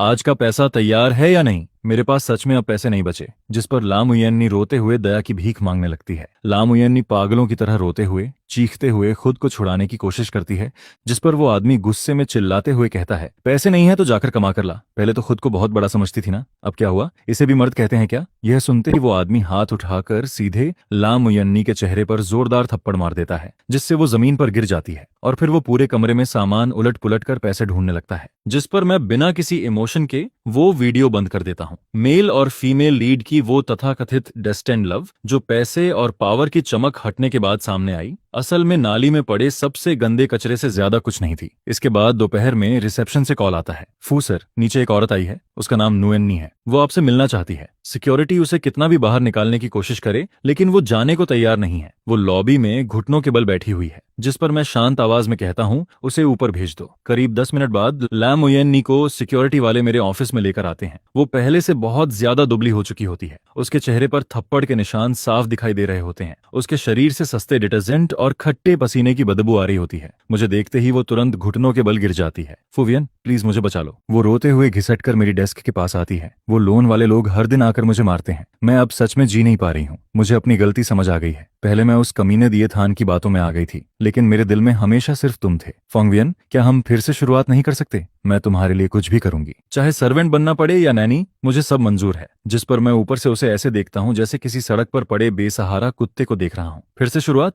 यह कहते हुए मैं ड्रॉअर से एक फाइल निकालकर उसके सामने फेंक देता हूँ। पहले इसे देख लो, फिर बात करना। लाम उयन्नी कांपते हाथों से वो फाइल उठाती है। वो डियब थान के फोन डेटा रिकवरी की रिपोर्ट होती है। उसके अंदर ट्रेनिंग ग्रुप के सारे चैट रिकॉर्ड्स भरे हुए होते हैं जहां वो गोल्ड डगर ट्रेनिंग लेता था, जिस पर एक मैसेज लिखा होता है, वो बेवकूफ लाम उयन्नी पूरी तरह फंस चुकी है। मैं बस थोड़ा दुखी बनने का ड्रामा करता हूं और वो तुरंत मेरे लिए लाखों की वॉच खरीद देती है। ग्रुप में कोई पूछता है, और वो फोवियरन, उसे कुछ शक नहीं होता क्या? जिसके जवाब में दिए थान हंसते हुए लिखता है, फोवियन तो बस एटीएम मशीन है। जब तक लाम फैमिली का पैसा पूरा निचोड़ नहीं लेता तब तक खेल चलता रहेगा। उसके बाद पैसे लेकर विदेश भाग जाऊंगा। उस बूढ़ी औरत की जिंदगी मौत से मुझे क्या फर्क पड़ता है? यह सब पढ़ते ही लम उयन्नी का पूरा शरीर कांपने लगता है। नहीं, ये सच नहीं हो सकता। जिस प्यार पर उसे सबसे ज्यादा गर्व था, जिस इंसान के लिए उसने मुझसे लड़ाई की, सब कुछ छोड़ दिया, वही प्यार अब एक मजाक बन चुका था, जिस पर मैं उसके सामने जाकर खड़ा हो जाता हूँ। तुम्हें सच्चा प्यार चाहिए था ना? यही है उसका असली चेहरा। तुमने एक गोल्ड डगर के लिए मेरी माँ की यादगार चीज तोड़ दी, हमारे 3 साल के रिश्ते को धोखा दिया, और अब जब तुम्हारे पास कुछ नहीं बचा तब तुम वापस मेरे पास प्यार की बात करने आई हो। मैं उसके सामने बैठकर उसकी आंखों में देखता हूँ जो पूरी तरह टूट चुकी होती हैं। देर से मिलने वाला प्यार सड़क पर पड़े कचरे से भी ज्यादा सस्ता होता है। इसके बाद मैं सिक्योरिटी की तरफ देखकर कहता हूँ, इसे बाहर फेंक दो, और अगर ये औरत दोबारा हाकथी के अंदर एक कदम भी रखे तो तुम सब नौकरी से बाहर हो जाओगे। जिस पर 2 गार्ड्स तुरंत उसे पकड़कर बाहर घसीटने लगते हैं। पूरे कॉरिडोर में लम उयन नी की दर्द भरी चीखें गूंजने लगती हैं। फुंगवियन, मैं गलत थी, मुझे सच में अपनी गलती समझ आ गई है, लेकिन इंसान जब पूरी तरह कोने में धकेल दिया जाता है तब वो आखिरी बार पागलों की तरह तड़पता जरूर है। इसके बाद हाकशी से निकाले जाने के बाद भी लाम उयन्नी हार नहीं मानती, बल्कि वो एक बेहद बेवकूफी भरा फैसला लेती है। 3 दिन बाद इंटरनेट पर एक आर्टिकल आग की तरह फैलने लगता है जिसका टाइटल होता है, एक अरबपति सीईओ का असली चेहरा, कैसे फोंगवियन ने मुझे बर्बाद कर दिया। उस आर्टिकल में लाम उयन्नी खुद को एक बेचारी विक्टिम की तरह दिखाती है। वो कहती है कि मैं एक बेहद कंट्रोलिंग इंसान हूँ जो उसे किसी दूसरे मर्द से बात तक नहीं करने देता था। वो दिए थान को एक टैलेंटेड यंग आदमी बताती है जिसे मैंने जेलसी में फंसाकर जेल भिजवा दिया, जिस पर वो दिए थान की वो फोटोज भी अपलोड करती है जिनमें उसका चेहरा सूजा हुआ और छोटों से भरा होता है, ताकि लोग समझें कि मैंने ही उसे पिटवाया है। यह आर्टिकल देखते ही इंटरनेट पर गुस्से का तूफान आ जाता है। ये कैपिटलिस्ट लोग सच में राक्षस होते हैं। उस इंटर्न दिए थान पर बहुत तरस आ रहा है। हक्थी ग्रुप का बॉयकॉट करो, फुंगवियन को सजा मिलनी चाहिए। जिस पर पब्लिक आउटरीच इतना बढ़ जाता है कि हक्थी का स्टॉक मार्केट खुलने के सिर्फ आधे घंटे के अंदर 5% नीचे गिर जाता है। किया डिपार्टमेंट का डायरेक्टर पसीने में भीगा हुआ मेरे ऑफिस में भागकर आता है। फुंग सर, इंटरनेट पर सिचुएशन बहुत खराब हो चुकी है। क्या हमें तुरंत क्लैरिफिकेशन जारी नहीं करना चाहिए या फिर लाम उयन्नी को लीगल नोटिस भेजना चाहिए? जिस पर मैं अपनी चेयर पर बैठा स्क्रीन पर आते हुए हेटिफुल कमेंट्स को देखता रहता हूँ और फिर हल्की ठंडी मुस्कान के साथ कहता हूँ, क्लैरिफिकेशन? अगर अभी सच बता दिया तो मजा कैसे आएगा? इसके बाद मैं धीरे से कहता हूँ, अगर वो पब्लिक ओपिनियन की लड़ाई खेलना चाहती है तो मैं उसे ऐसा स्टेज दूंगा जिसे पूरा देश देखेगा। टेक्निकल डिपार्टमेंट को बोलो, आज रात नेशन वाइड लाइव स्ट्रीम शुरू होगी, सारे ट्रेंडिंग स्पॉट्स खरीद लो। मैं चाहता हूँ कि पूरा इंटरनेट ये ड्रामा देखे। रात के ठीक 8 बजे हाकथी का ऑफिशियल लाइव स्ट्रीम शुरू होता है। कुछ ही मिनटों में करोड़ों लोग स्ट्रीम में घुस आते हैं। स्क्रीन पूरी तरह गालियों से भर चुकी होती है। खून चूसने वाले कैपिटलिस्ट, दिए थान को रिहा करो, लम उयन्नी को इंसाफ दो। जिस पर मैं परफेक्टली ड्रेस्ड होकर कैमरा के सामने बैठता हूँ। Good evening everyone. लम उयन्नी ने इंटरनेट पर जो आरोप लगाए हैं उनके लिए मैं कोई बेकार एक्सप्लेनेशन नहीं दूंगा। मैं बस आपको 3 वीडियोस दिखाऊंगा। पहला वीडियो लाम फैमिली के फाइनेंस डिपार्टमेंट के सीसीटीवी फुटेज का होता है। वीडियो में लाम उयन्नी अपनी वाइस डायरेक्टर अथॉरिटी का इस्तेमाल करते हुए फाइनेंस स्टाफ पर दबाव डालती है। 5 मिलियन तुरंत दिए थान के अकाउंट में ट्रांसफर करो, अगर कोई प्रॉब्लम हुई तो उसकी जिम्मेदारी मेरी होगी। उसका एरोगेंट एटीट्यूड साफ दिखाई दे रहा होता है, जिस पर लाइव कमेंट्स अचानक धीमे पड़ने लगते हैं। इसके बाद दूसरा वीडियो चलता है जिसमें दिए थान अपने रेंटेड रूम में पागलों की तरह चिल्ला रहा होता है। उस बदबूदार औरत के पास पैसे कहाँ गए? अगर पैसे नहीं मिले तो मैं ये जगह तोड़ दूंगा। उसका गुस्से से भरा हुआ ट्विस्टेड चेहरा करोड़ों लोगों के सामने साफ दिखाई दे रहा होता है। और आखिर में मैं डियबथान के फोन से मिले सारे गोल्ड डिगर चैट रिकॉर्ड सबके सामने रिवील कर देता हूँ। इसके बाद मैं डियबथान के ट्रेनिंग ग्रुप चैट्स के स्क्रीनशॉट्स, उसके गैम्बलिंग रिकॉर्ड्स और वो सारे हाई क्वालिटी फोटोज पब्लिक के सामने डाल देता हूँ जिनमें वो नाइट क्लब में दूसरी लड़कियों के साथ चिपका हुआ दिखाई दे रहा होता है। जिस पर मैं कैमरा की तरफ देखते हुए ठंडी आवाज में कहता हूँ, यही है वो इंसान जिसे मिस लाम उएन्नी एक टैलेंटेड और इनोसेंट इंटर्न बता रही थी, जिसे मैंने सपोजिली फंसाया था। मैं बिना एक्सप्रेशन बदले आगे कहता हूँ, लम उएन्नी ने कंपनी के पब्लिक फंड्स का मिसयूज करके एक गोल्ड डिगर को पालना शुरू किया, जिसकी वजह से लम ग्रुप पूरी तरह बर्बाद हो गया और डीएप थन को करप्शन, फ्रॉड और इलीगल फंड ट्रांसफर के चार्जेस में अरेस्ट किया गया है। जहां तक उसके शरीर पर चोटों की बात है, वो सब उसके लोन शार्क्स ने किया है। पुलिस के पास इस पूरे मामले की कंप्लीट रिपोर्ट मौजूद है। सारे सबूत मैं ऑलरेडी अथॉरिटीज को सबमिट कर चुका हूं। यह सुनते ही पूरा लाइव स्ट्रीम रूम कुछ सेकंड के लिए बिल्कुल शांत हो जाता है, लेकिन अगले ही पल कमेंट्स ज्वालामुखी की तरह फूट पड़ते हैं। क्या जबरदस्त प्लॉट ट्विस्ट है। इस औरत का दिमाग सच में खराब है। कंपनी का पैसा बॉयफ्रेंड पर उड़ाया, खुद पिटी भी और ऊपर से विक्टिम बनने आ गई। ये डीएप थन तो इंसान के नाम पर धब्बा निकला। फुंग सर ने तो दोनों की असली औकात दिखा दी, जिस पर इंटरनेट का पूरा माहौल पल भर में बदल जाता है। लोग सीधे लाम ओएन्नी के सोशल मीडिया अकाउंट्स पर टूट पड़ते हैं। सिर्फ 10 मिनट के अंदर उसके सारे अकाउंट्स गालियों और हेट कमेंट्स से भर जाते हैं। वो प्रैक्टिकली सोशल डेथ का शिकार हो चुकी होती है। इसके बाद मेरी लीगल टीम ऑफिशियली कोर्ट में केस फाइल कर देती है, जिस पर मैं आखिरी बार कैमरा की तरफ देखकर ठंडी आवाज में कहता हूं, मेरी डिमांड ज्यादा नहीं है, सिर्फ 100 मिलियन की डिफेमेशन कंपेंसेशन चाहिए। इसके बाद सीन बदलता है। शहर स्लम एरिया में लगातार बारिश हो रही होती है। टूटे हुए एस्बेस्टॉस रूफ से पानी टपक कर नीचे रखी टूटी टी टेबल पर गिर रहा होता है। पूरे कमरे में सीलन, सड़े नाले और फंगस की बदबू फैली हुई होती है। मुश्किल से 10 स्क्वायर मीटर के उस छोटे से रेंटेड रूम में हर तरफ कॉकरोचेस घूम रहे होते हैं। लाम ओएन्नी एक पुरानी फीकी चादर लपेटकर कमरे के कोने में सिकुड़ी बैठी होती है। कल रात के लाइव स्ट्रीम का असर अभी तक खत्म नहीं हुआ होता। उसने फोन बंद कर रखा होता है, क्योंकि उसे इंटरनेट पर भरी गालियां देखने की हिम्मत नहीं होती। तभी अचानक दरवाजे पर जोर जोर से दस्तक होने लगती है, जिस पर लाम ओएन्नी डरते हुए दरवाजा खोलती है। वो कांप जाती है, क्योंकि उसे लगता है शायद दिए थान के लोन शार्क्स फिर से आ गए हैं। लेकिन बाहर कोर्ट डिलीवरी स्टाफ खड़े होते हैं। मिस लाम ओएन्नी, कोर्ट नोटिस रिसीव करने के लिए साइन कीजिए। कोर्ट शब्द सुनते ही वो राहत की सांस लेती है, जिस पर वो जल्दी से दरवाजा खोलती है। 2 यूनिफॉर्म पहने हुए कोर्ट एम्प्लॉयज उसके हाथ में एक मोटी फाइल थमा देते हैं और रिसीट पर साइन करवाते हैं। लाम ओएन्नी कांपते हाथों से साइन करती है। स्टाफ रिसीट लेकर बिना उसकी तरफ दोबारा देखे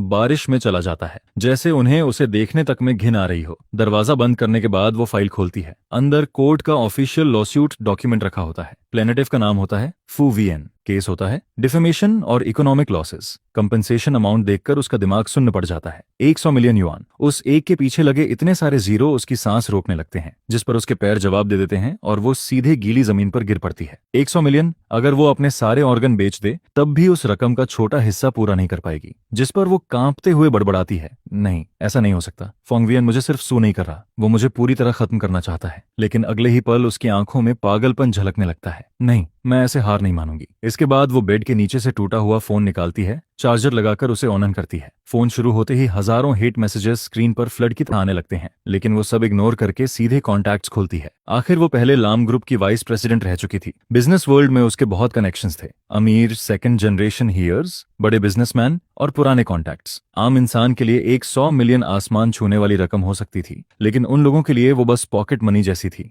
जिस पर वो तुरंत ट्रियो थियो को कॉल करती है। वो एक रिच रियल एस्टेट एयर होता है, जिसने पहले उसे काफी परस्यू किया था। कॉल कनेक्ट होते ही वो जल्दी से बोलती है, ट्रियो थियो, मैं उयन नहीं बोल रही हूँ। क्या अभी बात करना पॉसिबल है? मैं थोड़ी प्रॉब्लम में हूँ, क्या तुम मुझे कुछ पैसे लेंड कर सकते हो? लेकिन दूसरी तरफ से गुस्से भरी आवाज आती है, ओ यन्नी, डैम इट, तुम्हारी हिम्मत कैसे हुई मुझे फोन करने की? इसके बाद सीन फिर बदलता है। बारिश अब भी जारी होती है। लम उयन्नी भीगे बालों के साथ सड़क पर भटक रही होती है। उसका चेहरा पूरी तरह पीला पड़ चुका होता है। तभी उसकी नजर एक लग्जरी वेस्टर्न रेस्टोरेंट पर पड़ती है। बड़े ग्लास विंडो के अंदर शाम ग्याओ आराम से सोफा पर बैठी स्टेक खा रही होती है। उसने इस सीजन का एक्सपेंसिव हाउते काउचर आउटफिट पहना होता है। लाम युएन्नी तुरंत अंदर जाने की कोशिश करती है, लेकिन एंट्रेंस पर मौजूद गार्ड उसे रोक देता है। फटे कपड़ों में अंदर एंट्री अलाउड नहीं है। गार्ड की घृणा भरी नजरें उसके दिल में चुभ जाती हैं, जिस पर वो चुपचाप बारिश में पीछे हट जाती है और ठंडी हवा में कांपने लगती है। करीब आधे घंटे बाद शमगियो अपना हैंडबैग लेकर बाहर निकलती है। उसी समय एक ब्लैक मैबैक धीरे धीरे रेस्टोरेंट के सामने आकर रुकती है। एक बॉडीगार्ड जल्दी से बड़ा ब्लैक अम्ब्रेला खोलता है। रियर सीट की विंडो आधी नीचे होती है और अंदर बैठे एक आदमी का साइड प्रोफाइल दिखाई देता है। वो आदमी गोल्ड फ्रेम ग्लासेस पहने होता है। उसकी ऑरा बेहद खतरनाक और दबाव वाली होती है। वो होता है हार्डिन, डिनथिन इन्वेस्टमेंट फंड का चेयरमैन चेयरमैन और फुंग वियन का सबसे बड़ा बिजनेस राइवल, जिस पर शाम जाओ मुस्कुराते हुए कार के पास जाती है। हाँ सर, सब काम हो चुका है। लम ग्रुप पूरी तरह कोलैप्स हो चुका है और साउथ सिटी वाला कोर लैंड प्रोजेक्ट अब सीक्रेटली डिन थिन के हाथ में आ गया है। हडिन हल्का सा सिर हिलाता है। गुड जॉब, कार में बैठो। यह सुनते ही करीब 10 मीटर दूर खड़ी लम उयन्नी पत्थर की तरह जम जाती है। साउथ सिटी वाला लैंड प्रोजेक्ट लम ग्रुप की सबसे वैल्यूएबल एसेट थी। उसे हमेशा लगा था कि बैंक्रप्सी के दौरान बैंक ने उसे चीप प्राइस पर सीज कर लिया, लेकिन वो सीधे डीन थिन के हाथ में कैसे पहुंच गई, जिस पर वो अचानक पागलों की तरह चिल्लाती है, शामग्यो, और बिना सोचे उनकी तरफ दौड़ पड़ती है। मुझे सच बताओ, साउथ सिटी लैंड के पीछे क्या चल रहा है? लेकिन बॉडीगार्ड तुरंत रिएक्ट करता है और उसे जोर से धक्का दे देता है, जिस पर लाम युएन्नी सड़क किनारे पानी भरे गड्ढे में गिर जाती है। उसके पूरे शरीर पर कीचड़ लग जाता है। शमग्यो रुकती है, फिर धीरे धीरे मुड़कर उसे ऊपर से देखने लगती है।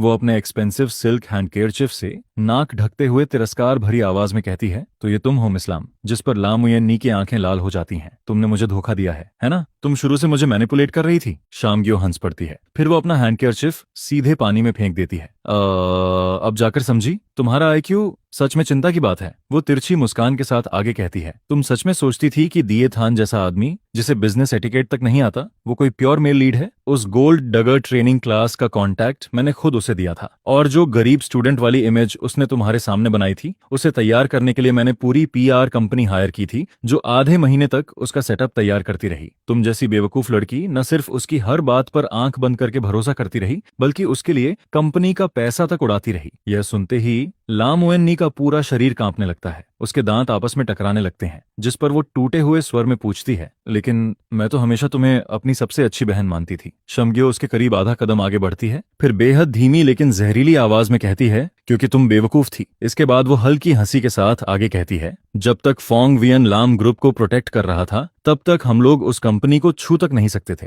लेकिन अगर किसी इडियट को इस्तेमाल करके उसे अंदर से तोड़ दिया जाए, कंपनी का पैसा निकलवा लिया जाए और फोंग वियन को पूरी तरह डिसअपॉइंटेड कर दिया जाए, तो फिर लाम ग्रुप जैसी मोटी शिकार खुद ब खुद डींग थिंग के सामने गिर जाती है। तभी कार के अंदर बैठे हडिन ठंडी आवाज में बोलता है, शामग्यो, इस कचरे के साथ ज्यादा वक्त बर्बाद मत करो। फोंग वियन ने साउथ सिटी वाले गुंडों की इन्वेस्टिगेशन शुरू कर दी है। हमारे पास अभी और भी काम है। जी हाँ सर। जिस पर शांगिया वापस कार की तरफ मुड़ती है, लेकिन अंदर बैठने से पहले वो आखिरी बार पीछे देखकर मुस्कुराती है। तुम्हें तो मुझे थैंक यू कहना चाहिए मिस लाम। कम से कम मैंने तुम्हें एक full scale brainless romance drama experience करने का मौका तो दिया। अब शो खत्म हो चुका है, अब तुम जा सकती हो। इसके बाद ब्लैक में बैग धीरे धीरे वहां से निकल जाती है। उसके टायर्स सड़क के गंदे पानी को उछालते हुए सीधे लाम उयन्नी के चेहरे पर फेंक देते हैं। लाम उयन्नी कीचड़ में घुटनों के बल बैठी रह जाती है। उसे आखिरकार समझ आ जाता है, दिए थान झूठ था, उसकी फ्रेंडशिप झूठ थी, उसका तथाकथित ट्रू लव भी झूठ था। यहाँ तक कि जिस परसिस्टेंस पर उसे सबसे ज्यादा गर्व था, वो भी सिर्फ दूसरों की डाइनिंग टेबल पर रखा हुआ एक नाइफ था, जिसका इस्तेमाल लाम ग्रुप को टुकड़ों में काटने के लिए किया गया। तभी पीछे से एक ठंडी आवाज सुनाई देती है, मिस लाम उयन्नी। जिस पर वो अचानक पीछे मुड़ती है। वहां लॉयर वुंग खड़ा होता है, जो फुंग वियन का लीगल डायरेक्टर था। उसके साथ कई यूनिफॉर्म पहने एनफोर्समेंट ऑफिसर्स भी मौजूद होते हैं। सबके हाथों में अम्ब्रेला होता है। लम उयन्नी की आंखें पूरी तरह सुन्न पड़ चुकी होती हैं, जिस पर लॉयर वुंग एक फाइल निकालता है और बिना किसी इमोशन के बोलना शुरू करता है। मिस्टर फोंग वियन ने आपके खिलाफ एक 100 मिलियन युआन की डिफेमेशन ल्यूजिट और बाकी इकोनॉमिक लॉसेस के क्लेम्स फाइल किए हैं, और ताकि आप एसेट्स ट्रांसफर ना कर सकें, इसलिए कोर्ट से प्री लिटिगेशन एसेट सीज और अप्रूवल ले लिया गया है। ये सुनते ही लाम उयन्नी टूटकर चिल्लाने लगती है, मेरे पास अब कुछ नहीं बचा, एक पैसा भी नहीं। लेकिन लॉयर वोंग बिना एक्सप्रेशन बदले उसकी तरफ इशारा करता है। फूसर का ऑर्डर है, जो भी वैल्यूएबल प्रॉपर्टी आपके पास है उसे सीज किया जाएगा। इसके बाद वो उसके हाथ में पकड़े हर्मेस बैग की तरफ इशारा करता है। ये बैग, जिसे फॉहसर ने 3 मिलियन युआन देकर ऑक्शन से खरीदा था, आपके गले का वैन क्लीफ एंड अर्पल्स नेकलेस और लेफ्ट रिस्ट का कार्टियर ब्रेसलेट, ये सब ऑफिशियली एसेट प्रिजर्वेशन लिस्ट में शामिल है। कृपया कोऑपरेट कीजिए। यह सुनते ही लम उयन्नी उस बैग को कसकर पकड़ लेती है। यही आखिरी चीज है जो मेरे पास बची है, मैं इसे नहीं दूंगी। लेकिन तभी 2 एनफोर्समेंट ऑफिसर्स आगे बढ़ते हैं। ऑफिशियल प्रोसीजर फॉलो कीजिए, जिस पर वो जबरदस्ती उसके हाथ से वो कीचड़ से सना लग्जरी बैग छीन लेते हैं। लॉयर वोंग शांत नजरों से उसे देखते हुए कहता है, या तो आप खुद ज्वेलरी उतार दीजिए, वरना हमें फोर्सफुली एक्शन लेना पड़ेगा। इतने में आसपास गुजर रहे लोग रुकने लगते हैं। सब अपने फोन्स निकालकर रिकॉर्डिंग शुरू कर देते हैं। अरे, ये वही औरत नहीं है जो कल लाइव स्ट्रीम में थी? हाँ वही, जिसने कंपनी का पैसा बॉयफ्रेंड पर उड़ाया था। अब देखो सड़क पर एसिड सीज हो रहा है इसका। फ्लैशलाइट्स लगातार चमकने लगती हैं, जिस पर ला मोएन्नी सबके सामने कांपते हाथों से अपना नेकलेस उतारती है, फिर ब्रेसलेट निकालकर ऑफिसर्स को देती है। हर ज्वेलरी के उतरने के साथ ऐसा लग रहा होता है जैसे उसकी बची हुई आखिरी डिग्निटी भी उससे छीनी जा रही हो। जो ज्वेलरी कभी उसकी स्टेटस सिंबल थी, वही अब उसकी ह्यूमिलिएशन की जंजीर बन चुकी होती है। इसके बाद लॉयर वोंग सारे आइटम्स वेरीफाई करता है और फिर जाने के लिए मुड़ जाता है, लेकिन जाने से पहले वो आखिरी बार रुककर कहता है, फूसर ने आपके लिए एक मैसेज छोड़ा है, ये सब अभी सिर्फ शुरुआत है। इसके बाद बारिश और तेज हो जाती है। लम उयेन नी अकेली उस चमकती हुई सिटी स्ट्रीट के बीच खड़ी रह जाती है। उसके पास अब ना पैसा बचा होता है, ना कोई सहारा, ना कोई सिंपैथी। उसने सब कुछ खो दिया होता है, पावर, मनी, लव, फ्रेंडशिप और यहाँ तक कि अपनी डिग्निटी भी। सबसे डरावनी बात यह थी कि फोंगवियन ने खुद हाथ तक नहीं उठाया, लेकिन उसने सिस्टम और रूल्स का इस्तेमाल करके उसे पूरी तरह बर्बाद कर दिया, जिस पर उसके पैर जवाब दे देते हैं और वो फिर से ठंडे पानी से भरे गड्ढे में गिर जाती है। तभी अचानक बारिश को चीरती हुई एक ब्लैक रोल्स रॉयस फैंटम धीरे धीरे उसके सामने आकर रुकती है। कार पर कोई लाइसेंस प्लेट नहीं होती, उसकी विंडो बिना आवाज किए नीचे होती है। अंदर की लाइट बेहद धुंधली होती है, लेकिन एक आदमी का चेहरा हल्का हल्का दिखाई देता है। उस आदमी की आंखें बेहद ठंडी होती हैं। उसकी प्रेजेंस इतनी भारी होती है कि सांस लेना मुश्किल लगने लगता है। वो धीरे से ला मुयेन्नी की तरफ देखता है, जो कीचड़ में गिरी हुई होती है। फिर उसके होंठों पर एक बर्फ जैसी ठंडी मुस्कान आती है। फुयेन से बदला लेना चाहती हो? उसकी भारी आवाज बारिश के बीच सीधे ला मुयेन्नी के कानों में उतरती है, जिस पर ला मुयेन्नी अचानक सिर उठाती है। उसकी खाली आंखों में पहली बार पागलपन की चमक दिखाई देती है, क्योंकि उसके सामने बैठा आदमी कोई और नहीं बल्कि हाडिन्ह होता है। डिन्ह थिन कैपिटल का चेयरमैन, बिजनेस वर्ल्ड का सबसे खतरनाक वल्चर। जिस कंपनी पर उसकी नजर पड़ती थी वो कभी पूरी नहीं बचती थी। वो हमेशा तब हमला करता था जब उसका शिकार सबसे कमजोर होता था और फिर आखिरी हड्डी तक नोच लेता था। 3 साल पहले फोवियन और हाडिन्ह के बीच बिजनेस वर्ल्ड की सबसे बड़ी एक्विजिशन वॉर हुई थी। उस समय फोवियन ने उससे साउथ सिटी का कोर लैंड प्रोजेक्ट छीन लिया था और उसी दिन से दोनों एक दूसरे के स्वोन एनिमीज बन चुके थे। इसलिए आज हाडिन्ह का खुद उसके सामने आना कभी भी किसी अच्छे इरादे का संकेत नहीं हो सकता था। लेकिन इस वक्त फूवियन से बदला लोगी? यह सवाल सीधे उसके टूटे हुए दिल में घुस चुका होता है। उसकी आंखों में डिस्पियर धीरे धीरे हेट्रेड में बदलने लगता है, जिस पर वो भारी आवाज में पूछती है, क्या तुम मेरी मदद कर सकते हो? हार्डिन कोई जवाब नहीं देता, वो बस हल्का सा सिर घुमाता है। अगले ही पल पैसेंजर सीट खुलती है और ब्लैक सूट पहना बॉडीगार्ड अम्ब्रेला लेकर उसके सामने आकर खड़ा हो जाता है। Lam miss, please get in the car.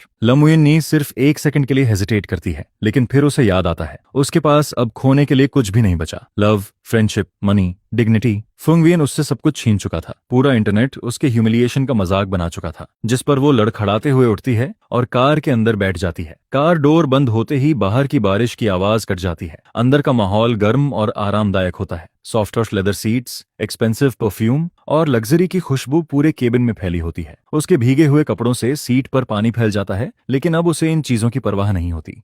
हाडिन्ह उसके बगल में बैठा व्हिस्की ग्लास हाथ में पकड़े बाहर की फॉगी विंडो देख रहा होता है। वो उसकी तरफ देखे बिना धीरे से पूछता है, लाम उयेन्नी, क्या तुम्हें पता है तुम आज इस हालत में क्यों पहुंची हो? यह सुनते ही लम उयेन्नी अपनी मुट्ठियां कस लेती है। उसके नाखून हथेली में धंस जाते हैं। फोंगवियन ने मुझे इस हालत में पहुंचाया है, यह सब उसी की गलती है। हाडिन पीछे मुड़कर देखता है, जिस पर उसके गोल्डन चश्मे के पीछे की ठंडी नजरें किसी सर्जिकल नाइफ की तरह फील होती हैं। आज तुम जिस हालत में पहुंची हो वो सिर्फ तुम्हारी बेवकूफी की वजह से है। फुआंगवियन ने तो बस तुम्हारी उसी स्टूपिडिटी का इस्तेमाल करके तुम्हें सही पनिशमेंट दिया है। यह सुनकर लम उयेन नहीं पूरी तरह सन्न रह जाती है। उसने कंपनी के पैसे एक गोल्ड डिगर को पालने में लगा दिए और एक ऐसे इंटर्न के लिए जिसे वो 1 महीने से भी कम समय से जानती थी, उसने अपने उस फियांसे को बिट्रे कर दिया जिससे उसकी 3 साल से एंगेजमेंट थी। जिस पर हार्डिन ठंडी आवाज में कहता है, क्या तुम्हें नहीं लगता कि तुम बहुत ज्यादा स्टूपिड थी? लाम उयेन्नी के होंठ कांपने लगते हैं। तभी हार्डिन आगे कहता है, तुम्हारी बेस्ट फ्रेंड थाम गया 3 साल पहले से ही मेरे लिए काम कर रही थी। वही तुम्हारे करीब आई, तुम्हारी तारीफ करती थी, कहती थी कि तुम बहुत खूबसूरत हो, तुम्हारे अपने विचार हैं और तुम किसी बेहतर आदमी की हकदार हो। लेकिन यह सब मैंने पहले से प्लान किया था। इसके बाद हार्डिन हाथ में पकड़े वाइन ग्लास को धीरे धीरे घुमाता है,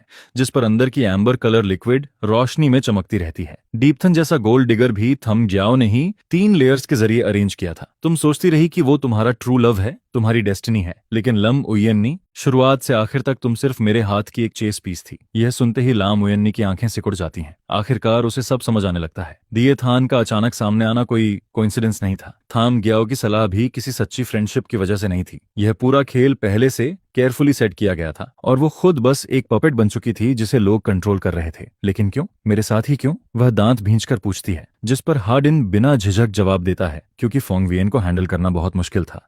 वह हर काम बिना कोई लूपहोल छोड़े करता है। मैं उसकी कोई कमजोरी नहीं ढूंढ पाया, लेकिन उसकी सबसे बड़ी वीकनेस तुम थी। बस तुम्हें एक टाइम बॉम्ब बनाना था, फिर फोंग वियन खुद ही बर्बाद हो जाता, तो तुमने मेरा इस्तेमाल किया? ला मुएन कांपती आवाज में पूछती है। हाँ, हार्डिन सीधे जवाब देता है। मैंने थाम गया उसे कहा कि वो तुम्हें ट्रू लव के पीछे भागने के लिए एनकरेज करे, ताकि दिए थान धीरे धीरे लाम ग्रुप का पैसा खींच सके। तुम सोचती रही कि तुम प्यार के लिए सैक्रिफाइस कर रही हो, लेकिन असल में तुम मेरी मदद कर रही थी, ताकि फोंग वियन और लाम ग्रुप दोनों साथ में खत्म हो जाएं। यह सुनकर ला मुएन का पूरा शरीर कांपने लगता है। उसे वो सारी रातें याद आने लगती हैं जब थाम ग्याओ उसका हाथ पकड़कर कहती थी, उयेन्नी, तुम इससे कहीं बेहतर डिजर्व करती हो। और फिर उसे दिए थान की वो मासूम आंखें याद आती हैं जब उसने कहा था, सिस्टर उयेन्नी, मैं तो बस एक गरीब स्टूडेंट हूँ। इसके बाद उसे याद आता है कि कैसे उसने बार बार दिए थान की वजह से फोंग वियन से लड़ाई की और हर बार उसके सेल्फ रिस्पेक्ट को कुचलती रही। अब जाकर उसे समझ आता है कि यह सब किसी और के लिखे हुए स्क्रिप्ट का हिस्सा था और वो खुद उस कहानी की साइड कैरेक्टर भी नहीं थी, बस इस्तेमाल होने वाला एक प्रॉपर थी। तो अब तुम मुझसे क्या चाहते हो? यूएनई की आवाज अब पूरी तरह ठंडी हो चुकी थी, जिस पर हार्डिन हल्का सा मुस्कुराता है, क्योंकि मुझे एहसास हुआ है कि फोंग वियन तुम्हारी सोच से भी ज्यादा डेंजरस है। यह कहते हुए वह अपने पास से एक टैबलेट निकालता है और उसमें एक फाइल खोलकर ला मुएन के सामने रख देता है। स्क्रीन पर डिटेल्ड मनी फ्लो चार्ट दिखाई देता है। ला मुएन उन काउंटलेस नंबर्स और एरोज को देखकर शॉक्ड रह जाती है। यह हाग ग्रुप की शेयर होल्डर्स स्ट्रक्चर मैप थी। हार्डिन धीरे से कहता है, मैंने पूरे 3 साल लगाए, अपनी पूरी एनालिस्ट टीम को इस्तेमाल किया, तब जाकर फोंग वियन के एसेट स्ट्रक्चर को समझ पाया, लेकिन रिजल्ट देखकर मैं भी शॉक्ड रह गया। ला मुएन चुपचाप उसकी तरफ देखती रहती है। फोंग वियन की पर्सनल वेल्थ कंजर्वेटिव एस्टिमेट में भी 80 बिलियन से ज्यादा है। यह कहते वक्त हार्डिन की आवाज में एक ऐसा डर था जिसे शायद वह खुद भी नोटिस नहीं कर पाया। उसके कंट्रोल में real estate, new energy, biotech, यहाँ तक कि मिलिट्री इंडस्ट्री तक की कंपनीज हैं। हाग ग्रुप तो बस आइसबर्ग का ऊपर दिखने वाला हिस्सा है। तुम सोचती रही कि फोंग वियन सिर्फ एक बिलियनियर चेयरमैन है, लेकिन उसने जानबूझकर तुम्हें सिर्फ उतना ही दिखाया, क्योंकि वह जानता था कि स्टोरी करेक्शन फोर्स उसकी हर मूव पर नजर रख रही है। इसलिए उसने अपनी असली ताकत छुपाकर रखी और सिर्फ थोड़ा सा एक्सपोज किया, जो बिजनेस वर्ल्ड में टिके रहने के लिए काफी था। यह सुनकर लम उयेन की उंगलियां कांपने लगती हैं। 80 बिलियन, वह सिर्फ कुछ लाख की वॉच के लिए फोंग वियन से लड़ गई थी। एक फेक इंटर्न के लिए उसने 80 बिलियन वर्थ वाले आदमी को छोड़ दिया। तो अब तुम चाहते हो कि मैं तुम्हारी मदद करूं फोंग वियन के खिलाफ? उसकी आवाज में हल्का सार्केज्म था, जिस पर हार्डिन तुरंत कहता है, मेरी नहीं, अपनी मदद करो। फोंग वियन ने तुम पर एक 100 मिलियन का लॉसूट किया है। अब तुम्हारे पास एक पैसा नहीं है, तुम वो रकम कैसे चुकाओगी? जब कोर्ट फोर्सफुली एग्जीक्यूट करेगा तब तुम ऑफिशियली डिफॉल्टर बन जाओगी, पूरी जिंदगी सिर नहीं उठा पाओगी। यह सुनकर लम उयेन खामोश हो जाती है। इसके बाद हार्डिन अपने कोट से एक चेक निकालकर उसके सामने रख देता है। उस पर 10 मिलियन लिखा था। ये एडवांस पेमेंट है, मुझे बस तुमसे एक काम करवाना है। क्या काम? वह धीरे से पूछती है, जिस पर हार्डिन थोड़ा झुककर बेहद धीमी आवाज में कहता है, मैं चाहता हूं कि तुम फोंग वियन का असली ट्रम्प कार्ड ढूंढो, उसकी रियल एसेट लेआउट, उसका हिडन कैपिटल सोर्स, उसका ओवरसीज स्ट्रक्चर। अगर ये सब मेरे हाथ लग गया तो मैं उसे पूरी तरह बिजनेस वर्ल्ड में डिस्ट्रॉय कर दूंगा। ला मुएन कड़वी हंसी हंसती है, लेकिन मैं यह सब कैसे ढूंढ सकती हूँ? अब तो मैं उसकी कंपनी के गेट तक नहीं जा सकती, तुम्हें वहां जाने की जरूरत नहीं है। हार्डिन टैबलेट में दूसरी फाइल खोलते हुए कहता है, तुम 3 साल तक उसकी फियांसी थी, क्या उसने कभी तुम्हें कोई डॉक्यूमेंट, कोई फाइल, कोई की या कोई ऐसी चीज दी थी जो उस वक्त नॉर्मल लगी हो, लेकिन अब सोचने पर सस्पिशियस लगती हो? यह सुनकर लम उयेन गहरी सोच में डूब जाती है। पिछले 3 साल की मेमोरीज तेजी से उसके दिमाग में घूमने लगती हैं। फोंग वियन की विला, उसका ऑफिस, उसका अपार्टमेंट, और तभी अचानक उसके दिमाग में एक सीन फ्लैश होता है। वह 1 साल पहले की रात थी। फोंग वियन ने बहुत ज्यादा शराब पी रखी थी। जब वह अपार्टमेंट लौटा तब रात के 2 बज चुके थे। उस वक्त वह लिविंग रूम में उसका इंतजार कर रही थी। जैसे ही उसने दरवाजा खोला, वह पूरी तरह नशे में था और उसके हाथ में एक एनवेलप कसकर पकड़ा हुआ था। ये क्या है? उसने उस वक्त पूछा था, जिस पर फोंग वियन बस एक नजर उसकी तरफ डालता है और एनवेलप को स्टडी रूम के सेफ में रख देता है। कुछ नहीं, बस कुछ पर्सनल चीजें हैं। उस समय उसने ज्यादा ध्यान नहीं दिया, क्योंकि फोंग वियन के पास हमेशा बहुत सारे प्राइवेट डॉक्यूमेंट्स रहते थे। उसने कभी सवाल नहीं किया, लेकिन अब सोचने पर उसे एहसास होता है कि उस एनवेलप के आने का टाइमिंग बहुत अजीब था। वह ठीक 3 दिन बाद की बात थी, जब फोंग वियन और हार्डिन की एक्विजिशन वॉर खत्म हुई थी, और उस लड़ाई में फोंग वियन ने शानदार जीत हासिल की थी। लेकिन उस रात उसकी हालत किसी विनर जैसी नहीं थी, बल्कि वह किसी ऐसे सोल्जर जैसा लग रहा था जो बैटलफील्ड से मुश्किल से जिंदा लौट कर आया हो। मुझे याद आ गया। यूएन अचानक सिर उठाती है, जिस पर उसकी आंखों में फिर से उम्मीद की चमक दिखाई देने लगती है। उसके स्टडी रूम में एक सेफ है। लाम यूएन धीरे से कहती है, वो दीवार के अंदर हिडन है और उसके सामने एक ऑयल पेंटिंग लगी हुई है। उस सेफ का पासवर्ड हमारा बर्थडे कॉम्बिनेशन है। यह सुनकर हार्डिन की आंखें हल्की सिकुड़ जाती हैं। अंदर क्या है? ये मुझे नहीं पता, ला मुयेन सिर हिलाते हुए कहती है। लेकिन मैंने एक बार फुआंग वियन को एक एनवेलप उसमें रखते हुए देखा था। उसके बाद वो एनवेलप कभी दिखाई नहीं दिया। हार्डिनह कुछ सेकंड तक चुप रहता है, फिर धीरे से सिर हिलाता है। बहुत बढ़िया, अब जाकर वो चीज लेकर आओ। जिस पर ला मुयेन तुरंत बोल पड़ती है, क्या तुम मजाक कर रहे हो? उस अपार्टमेंट का पासवर्ड बहुत पहले बदल चुका है, मैं अंदर नहीं जा सकती। यह सुनकर हार्डिनह हल्का सा मुस्कुराता है। वो फुआ वियन का अपार्टमेंट है, मेरा नहीं। इसके बाद वह अपने पास से एक टूल बॉक्स निकालता है। बॉक्स खुलते ही अंदर प्रोफेशनल लॉक ब्रेकिंग टूल्स दिखाई देते हैं, लेकिन उस बिल्डिंग का मैनेजर मेरा आदमी है। ला मुयेन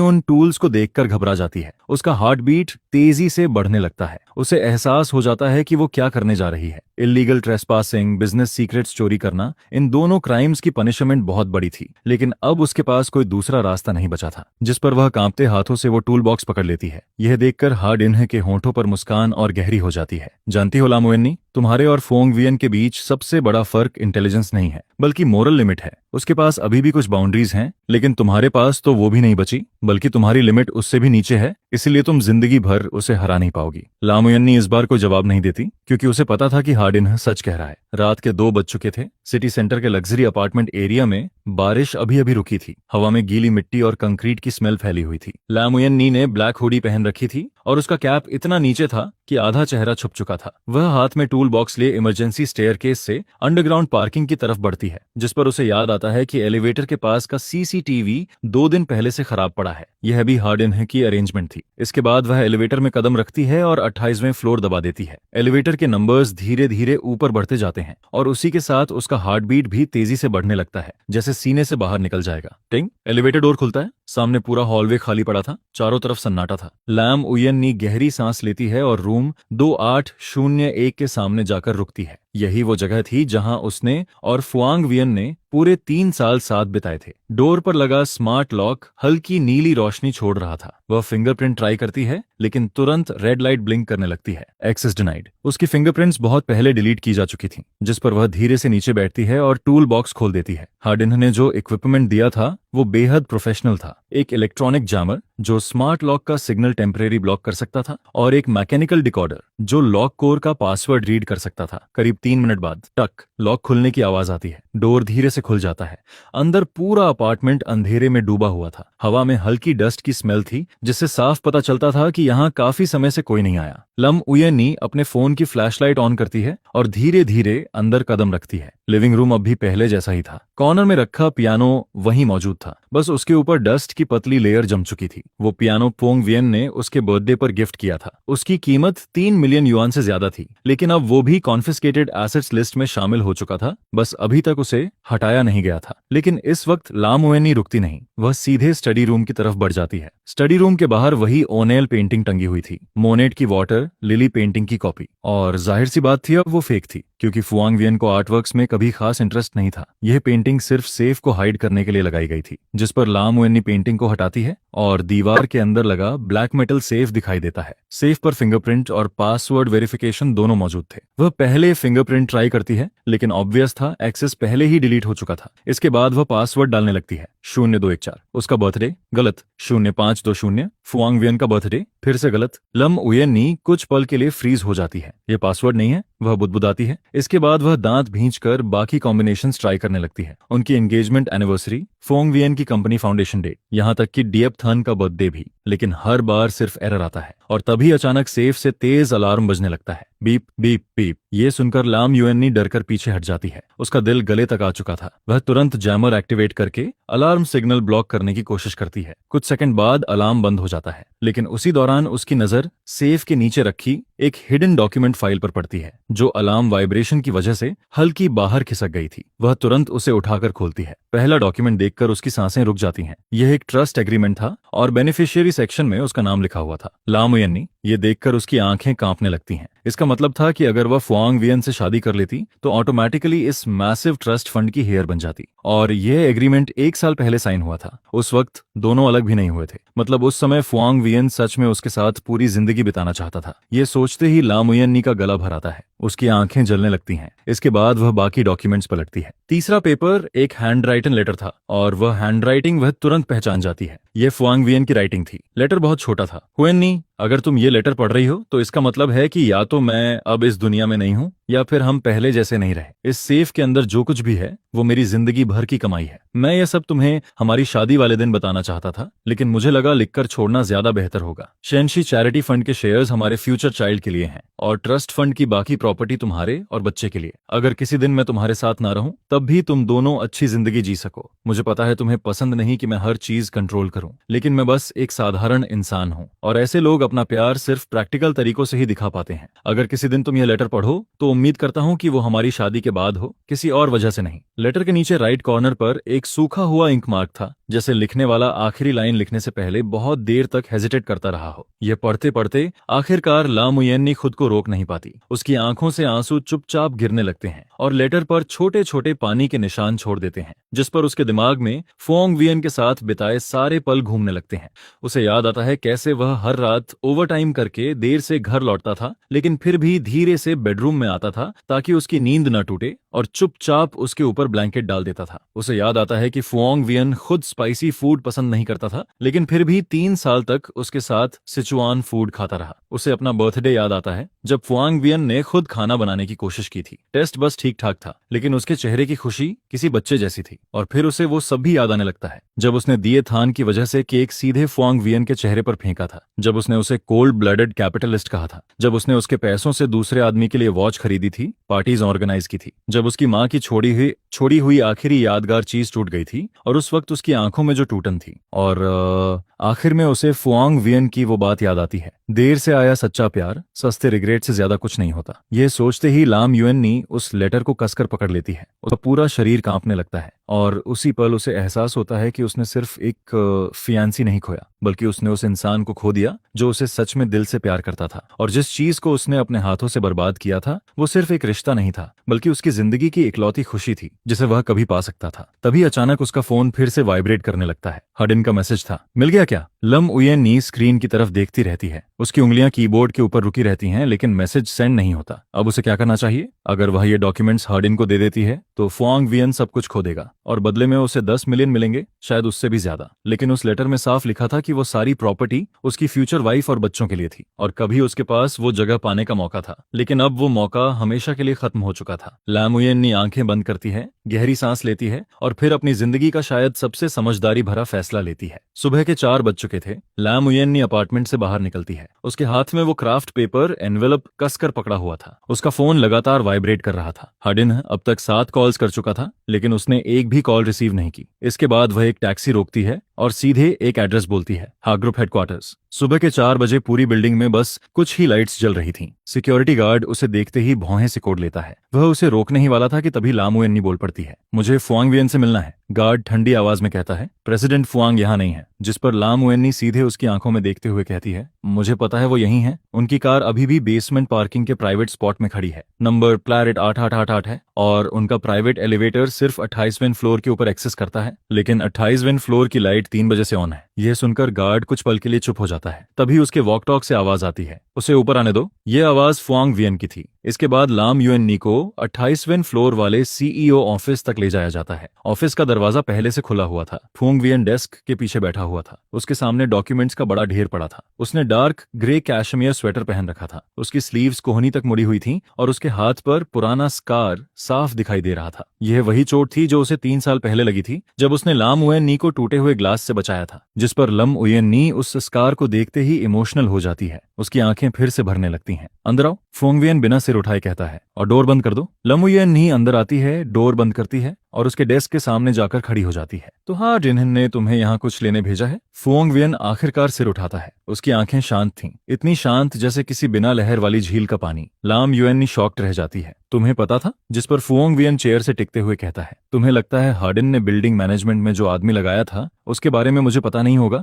और तुम्हें लगता है कि सीसीटीवी खराब हुआ और मुझे नोटिस ही नहीं हुआ। यह सुनते ही लम उयेन्नी की रीढ़ में ठंड दौड़ जाती है। मुझे शुरू से सब पता था, फुआंग वियन शांत आवाज में कहता है। मैंने जानबूझकर तुम्हें अंदर आने दिया। क्यों? वह कांपती आवाज में पूछती है। क्योंकि मैं देखना चाहता था कि आखिर तुम क्या चुनोगी। फुआंग वियन के होंठों पर हल्की मुस्कान आती है, लेकिन वो मुस्कान खुशी वाली नहीं थी। उसमें एक अजीब सी थकान और जटिल इमोशन छुपा हुआ था। अगर तुम वो डॉक्यूमेंट्स हार्डिन को दे देती तो तुम ऑफिशियली मेरी दुश्मन बन जाती, और दुश्मनों के साथ मैं कभी मेसी नहीं दिखाता। वह कुछ पल रुकता है। लेकिन अगर तुम ऐसा नहीं करती तो कम से कम इसका मतलब यह होता कि तुम अभी भी इतनी होपलेस नहीं हुई हो। यह सुनकर लाम उयेनी धीरे से एनवेलप डेस्क पर रख देती है। मैंने उसे कुछ नहीं दिया। फुआंग वियन एनवेलप को देखता है लेकिन कुछ नहीं कहता। मैंने वो लेटर पढ़ लिया। उसकी आवाज कांप रही थी। तुमने लिखा था कि वो सारी प्रॉपर्टी तुम्हारी फ्यूचर वाइफ और बच्चों के लिए थी। हाँ, और मैं लगभग वो इंसान बन चुकी थी। यह सुनकर फुआंग वियन कुछ सेकंड तक चुप रहता है, फिर धीरे से सिर हिलाता है। लमुयनी, अभी तक तुम समझी नहीं? इसके बाद वह उठकर फ्लोर टू सीलिंग विंडो के सामने जाकर खड़ा हो जाता है। जिस रात तुमने पहली बार मेरे पैसे डीएपथन के लिए खर्च किए थे, उसी रात मैंने ट्रस्ट एग्रीमेंट बदल दिया था। बेनिफिशियरी का नाम बदलकर शेंशी चैरिटी फंड कर दिया गया था। तुमने पूछा था ना कि मैंने शेयर्स चैरिटी फंड को क्यों ट्रांसफर किए? वह बाहर अंधेरे शहर की तरफ देखते हुए कहता है, क्योंकि उसी दिन मैंने फैसला कर लिया था मैं जिंदगी में दोबारा कभी शादी नहीं करूंगा। फुआंग वियन लाम उयेन कुछ कहना चाहती थी लेकिन वह बीच में ही रोक देता है। ये तुम्हारी वजह से नहीं था, बल्कि इसलिए क्योंकि अब मुझे प्यार पर भरोसा नहीं रहा। मुझे बिट्रेयल से डर नहीं लगा। मुझे डर तब लगा जब मुझे एहसास हुआ कि स्टोरी करेक्शन फोर्स के सामने इंसानी फीलिंग्स कितनी फ्रैजाइल होती हैं। Story correction force? लाम उयेनी कंफ्यूज्ड होकर पूछती है, लेकिन फुआंग वियन जवाब नहीं देता। वह वापस डेस्क तक आता है, एनवेलप खोलता है, अंदर के डॉक्यूमेंट्स पर नजर डालता है और फिर ड्रॉअर से दूसरी फाइल निकालकर उसके सामने रख देता है। जो लेटर तुमने देखा वो असली था।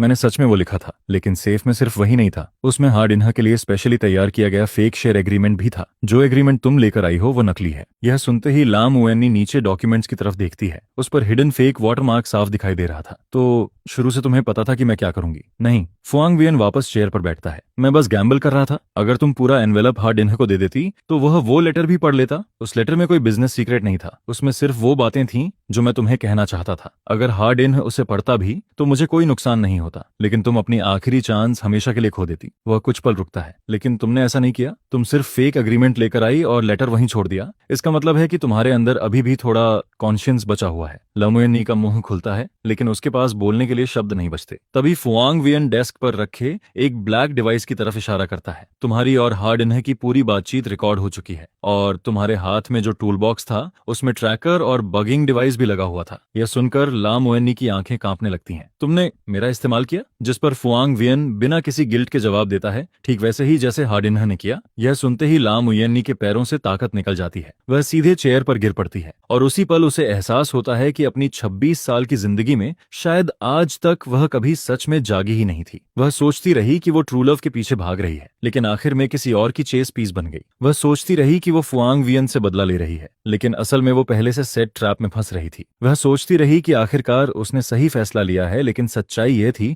कि वो फैसला भी किसी और के कैलकुलेशन के अंदर था। फुआंग वियन, उसकी आवाज टूटने लगती है। आखिर तुम इंसान हो भी या नहीं? जिस पर फुआंग वियन धीरे धीरे उसके सामने आकर खड़ा हो जाता है। उसकी नजरें ऊपर से नीचे तक उसे देखती हैं। क्या मैं इंसान नहीं लगता? मैं एक कैपिटलिस्ट हूँ और कैपिटलिस्ट के पास इमोशंस नहीं होते, उनके पास सिर्फ प्रॉफिट होता है। तो फिर वो लेटर क्या था? लाम उयेनी रोते हुए पूछती है। वो ट्रस्ट एग्रीमेंट, क्या वो सब भी फेक था? फुआंग वियन काफी देर तक चुप खड़ा रहता है। विंडो के बाहर आसमान धीरे धीरे उजाला पकड़ने लगता है। डॉन आने से पहले का अंधेरा हमेशा सबसे ज्यादा गहरा होता है। कुछ देर बाद आखिरकार वह धीमी आवाज में बोलता है, वो ट्रस्ट एग्रीमेंट असली था और वो लेटर भी असली था। यह सुनते ही लम उयेनी सिर उठाती है। उसकी आंखें पूरी तरह आंसुओं से भीगी हुई थीं। 1 साल पहले फुआंग वियन खिड़की के बाहर देखते हुए कहता है, मैं सच में तुम्हारे साथ पूरी जिंदगी बिताना चाहता था। वह कुछ पल रुकता है, लेकिन ये सब तुमने खुद अपने हाथों से बर्बाद कर दिया। मैं इसे ठीक कर सकती हूँ? लम उयेनी रोते हुए कहती है, मुझे सच में अपनी गलती समझ आ चुकी है। जिस पर फुआंग वियन धीरे से सिर हिलाता है। नहीं, तुम इसे ठीक नहीं कर सकती। क्या तुम्हें पता है कि थम जाओ और दिएपथन तुम्हें इतनी आसानी से क्यों मैनिपुलेट कर पाए? वजह यह नहीं थी कि तुम बेवकूफ थी, बल्कि इसलिए क्योंकि तुम्हारे दिल की गहराई में तुमने कभी सच में मुझसे प्यार किया ही नहीं। मैं तुमसे प्यार करती हूँ। लाम उयेनी लगभग चीख पड़ती है, लेकिन फुआंग वियन की आवाज अब भी शांत रहती है। नहीं, तुम्हें सिर्फ वो काइंडनेस पसंद थी जो मैं तुम्हें देता था। तुम्हें वो बैग्स पसंद थे जो मैं खरीद कर देता था। तुम्हें वो फीलिंग पसंद थी जब मैं तुम्हारे लिए कार्ड स्वाइप करता था। तुम्हें वो स्टेटस पसंद था जो मेरे साथ रहने से मिलता था, लेकिन तुमने कभी मुझे प्यार नहीं किया। तुम्हें सिर्फ वो जिंदगी पसंद थी जो मैं तुम्हें दे सकता था। इसके बाद वह उसकी तरफ मुड़कर देखता है। अगर ऐसा नहीं है तो बताओ, 3 साल साथ रहने के बाद भी क्या तुम्हें पता है कि मुझे सबसे ज्यादा कौन सा खाना पसंद है? क्या तुम्हें पता है कि मुझे कौन सा कलर सबसे ज्यादा नापसंद है? क्या तुम्हें पता है कि मैं हर रात कितने बजे सोता हूँ? यह सुनकर लाम उयेनी का मुंह खुलता है, लेकिन उसके पास कोई जवाब नहीं था। फुआंग वियन फिर धीरे से पूछता है, बताओ मुझे कौन सा खाना पसंद है? Sichuan food? लम उयेनी हिचकिचाते हुए बोलती है। यह सुनकर फुआंग वियन हल्का सा मुस्कुराता है। उस मुस्कान में थकान भी थी, दर्द भी और एक अजीब सी राहत भी। मुझे स्पाइसी फूड बिल्कुल पसंद नहीं। मैंने सिर्फ तुम्हारी वजह से 3 साल तक सिचुआन फूड खाया। यह सुनते ही आखिरकार लम उयेनी पूरी तरह टूट जाती है। वह डेस्क पर झुककर जोर जोर से रोने लगती है। उसकी सिसकियां पूरे ऑफिस में गूंजने लगती हैं, लेकिन फुआंग वियन उसे ना दिलासा देता है ना उसे रोकता है। वह बस चुपचाप विंडो के पास खड़ा रहता है और धीरे धीरे उगती हुई सुबह को देखता रहता है। सुबह के 8 बजे डिंथिन कैपिटल के मीटिंग रूम में हार्डिन बैठा हुआ था। उसके सामने वही शेयर ट्रांसफर एग्रीमेंट रखा था जो लम मुयन नी सेफ से लेकर आई थी। उसकी legal team already documents verify कर चुकी थी। एग्रीमेंट असली था। फुंग वियन ने सच में हेनक ग्रुप के 47% शेयर्स शेनशी चैरिटी फंड को ट्रांसफर कर दिए थे और ऊपर से देखने पर उस चैरिटी फंड का फुंग वियन से कोई डायरेक्ट कनेक्शन नहीं था, जिस पर हार्डिन के होंठों पर स्मग स्माइल आ जाती है। तो आखिरकार फुंग वियन डर गया। उसे डर है कि स्टोरी करेक्शन फोर्स उसकी सारी संपत्ति निगल जाएगी, इसीलिए वो अपनी कोर एसेट्स अलग कर रहा है। तभी उसका असिस्टेंट पूछता है, हाटोंग अब आगे क्या करना है? हार्डिन टेबल पर रखे डॉक्यूमेंट्स की तरफ इशारा करता है। इन डॉक्यूमेंट्स को मीडिया में लीक कर दो। न्यूज फैलाओ कि फुआंग वियन इलीगल एसेट ट्रांसफर कर रहा है। टैक्स एवेशन और मनी लॉन्ड्रिंग का भी सस्पेशन डालो। जब पब्लिक ओपिनियन भड़क जाएगा तब हम शेयर होल्डर आइडेंटिटी इस्तेमाल करके कोर्ट से इन एसेट्स को फ्रीज करवाएंगे। और उसके बाद असिस्टेंट फिर पूछता है। यह सुनकर हार्डिन जोर से हंसने लगता है। उसके बाद फुआंग वियन आसमान से गिरकर सीधे कीचड़ में पहुंचेगा। उसे समझ आएगा कि हार्डिन को दुश्मन बनाने का अंजाम क्या होता है। लेकिन तभी अचानक मीटिंग रूम का दरवाजा खुलता है। हार्डिन की सेक्रेटरी जल्दी से अंदर आती है। उसके चेहरे पर अजीब सा एक्सप्रेशन था। हाटोंग नीचे कोई आपसे मिलने आया है? कौन? फुएवियन। यह सुनते ही हार्डिन के चेहरे की मुस्कान जम जाती है। उसे उम्मीद नहीं थी कि फुएवियन खुद यहाँ आएगा। उसे ऊपर भेजो, वह धीरे से कहता है। 10 मिनट बाद फुआंग वियन डिन्ह थिन ग्रुप के मीटिंग रूम में कदम रखता है। उसने डार्क ब्लू सूट पहन रखा था। उसके चेहरे पर हमेशा की तरह काम एक्सप्रेशन था। उसके पीछे 3 लोग और थे, लॉयर वोंग और 2 यूनिफॉर्म पहने हुए आदमी। उनके कंधों पर नेशनल एम्बलम लगा हुआ था। वे प्रोसिक्यूटर ऑफिस के लोग थे। यह देखकर हार्डिन का एक्सप्रेशन तुरंत बदल जाता है। फुएवियन, इसका क्या मतलब है? जिस पर फुएवियन आराम से चेयर खींचकर बैठ जाता है। कुछ खास नहीं, बस तुम्हें एक डॉक्यूमेंट देने आया हूँ। इसके बाद लॉयर वांग आगे बढ़ता है और टेबल पर एक फाइल रख देता है। हाटोंग, यह कमर्शियल एस्पियोनेज केस की ऑफिशियल कंप्लेनेंट फाइल है, जिसे हाग ग्रुप की तरफ से मिस्टर फुआंग वियन ने प्रोसिक्यूटर ऑफिस में सबमिट किया है। अब सस्पेशन है कि आपने दूसरों को हेनक ग्रुप के बिजनेस सीक्रेट्स चोरी करने के लिए इंस्ट्रक्ट किया, इसलिए प्रोसिक्यूटर ऑफिस ने ऑफिशियली केस रजिस्टर कर लिया है। यह सुनते ही हार्डिन की नजर तुरंत उन डॉक्यूमेंट्स पर जाती है जो ला मुयेन लेकर आई थी और उसी पल उसे कुछ समझ आ जाता है। वो डॉक्यूमेंट्स फेक थे। उसकी आवाज में हल्की पैनिक साफ महसूस हो रही थी, जिस पर फुआंग वियन शांत स्वर में कहता है, डॉक्यूमेंट्स असली थे, लेकिन उन पर मौजूद वाटरमार्क भी असली था। हर डॉक्यूमेंट में हेनक ग्रुप का इंटरनल कोड और एंटी काउंटरफाइट मार्क था, और वो हिडन वाटरमार्क सिर्फ स्पेशल अल्ट्रावायलेट लाइट में दिखाई देता है। जैसे ही तुम्हारे लोगों ने डॉक्यूमेंट्स खोले, उन्होंने नेचुरली यूवी लाइट से वेरिफिकेशन किया होगा। तो हार्डिन दांत भींचते हुए पूछता है। फुआंग वियन हल्का सा मुस्कुराता है। इसका मतलब है कि तुमने officially confidential business documents access किए, और अनऑथोराइज्ड तरीके से बिजनेस सीक्रेट्स देखना कमर्शियल एस्पियोनेज क्राइम का हिस्सा होता है। यह सुनते ही हार्डिन का चेहरा पूरी तरह डार्क पड़ जाता है। फुआंग वियन, तूने मुझे ट्रैप किया? जिस पर फुआंग वियन धीरे से खड़ा होता है। बराबरी हो गई। तुमने मुझे 3 साल तक मैनिपुलेट किया, मैंने भी तुम्हें 3 साल तक कैलकुलेट किया। काफी फेयर डील है। इसके बाद प्रोसिक्यूटर ऑफिस के लोग आगे बढ़ते हैं और ऑफिशियल पेपर्स दिखाते हैं। मिस्टर हार्डिन, कृपया इन्वेस्टिगेशन में कोऑपरेट कीजिए। हार्डिन पहले उन दोनों लोगों को देखता है, फिर फुआंग वियन की तरफ, और अचानक जोर से हंसने लगता है। उसकी हंसी पूरे रूम में गूंजती है। फुआंग वियन, क्या तुझे लगता है इससे मैं खत्म हो जाऊंगा? दीन थिन कैपिटल लाम ग्रुप नहीं है, तू मुझे नहीं गिरा सकता। लेकिन फुआंग वियन दरवाजे की तरफ बढ़ते हुए शांत आवाज में जवाब देता है, मुझे डिनथिन कैपिटल को गिराने में कोई इंटरेस्ट नहीं है। वह पीछे मुड़कर उसकी तरफ देखता है। मुझे सिर्फ तुम्हें गिराना है। क्या मतलब? हार्डिन का चेहरा बदल जाता है। मतलब ये कि मैंने प्रोसिक्यूटर ऑफिस में कंप्लेंट कंपनी के खिलाफ नहीं है, तुम्हारे खिलाफ की है। कमर्शियल एस्पियोनेज क्राइम का सब्जेक्ट इंसान होता है, कंपनी नहीं। तुम जेल जाओगे, लेकिन डिन थिन कैपिटल नया सीईओ अपॉइंट करके चलता रहेगा। ये सुनते ही हार्डिन के चेहरे की आखिरी मुस्कान भी गायब हो जाती है। लेकिन फुआंग वियन की आवाज अब भी उतनी ही शांत रहती है। लेकिन शेयर होल्डर्स क्या सोचेंगे? उनका फॉर्मर सीईओ कमर्शियल एस्पियोनेज के क्राइम में जेल गया। क्या उन्हें उस नए सक्सेसर पर भरोसा होगा जिसे एक क्रिमिनल ने चुना हो? हर शब्द किसी नेल की तरह हार्डिन के दिमाग में धंसता चला जाता है। पूरा रूम खामोश हो जाता है। इसके बाद फुआंग वियन बिना रुके मीटिंग रूम से बाहर निकल जाता है। पीछे से हार्डिन की गुस्से भरी चीख सुनाई देती है। फुआंग वियन,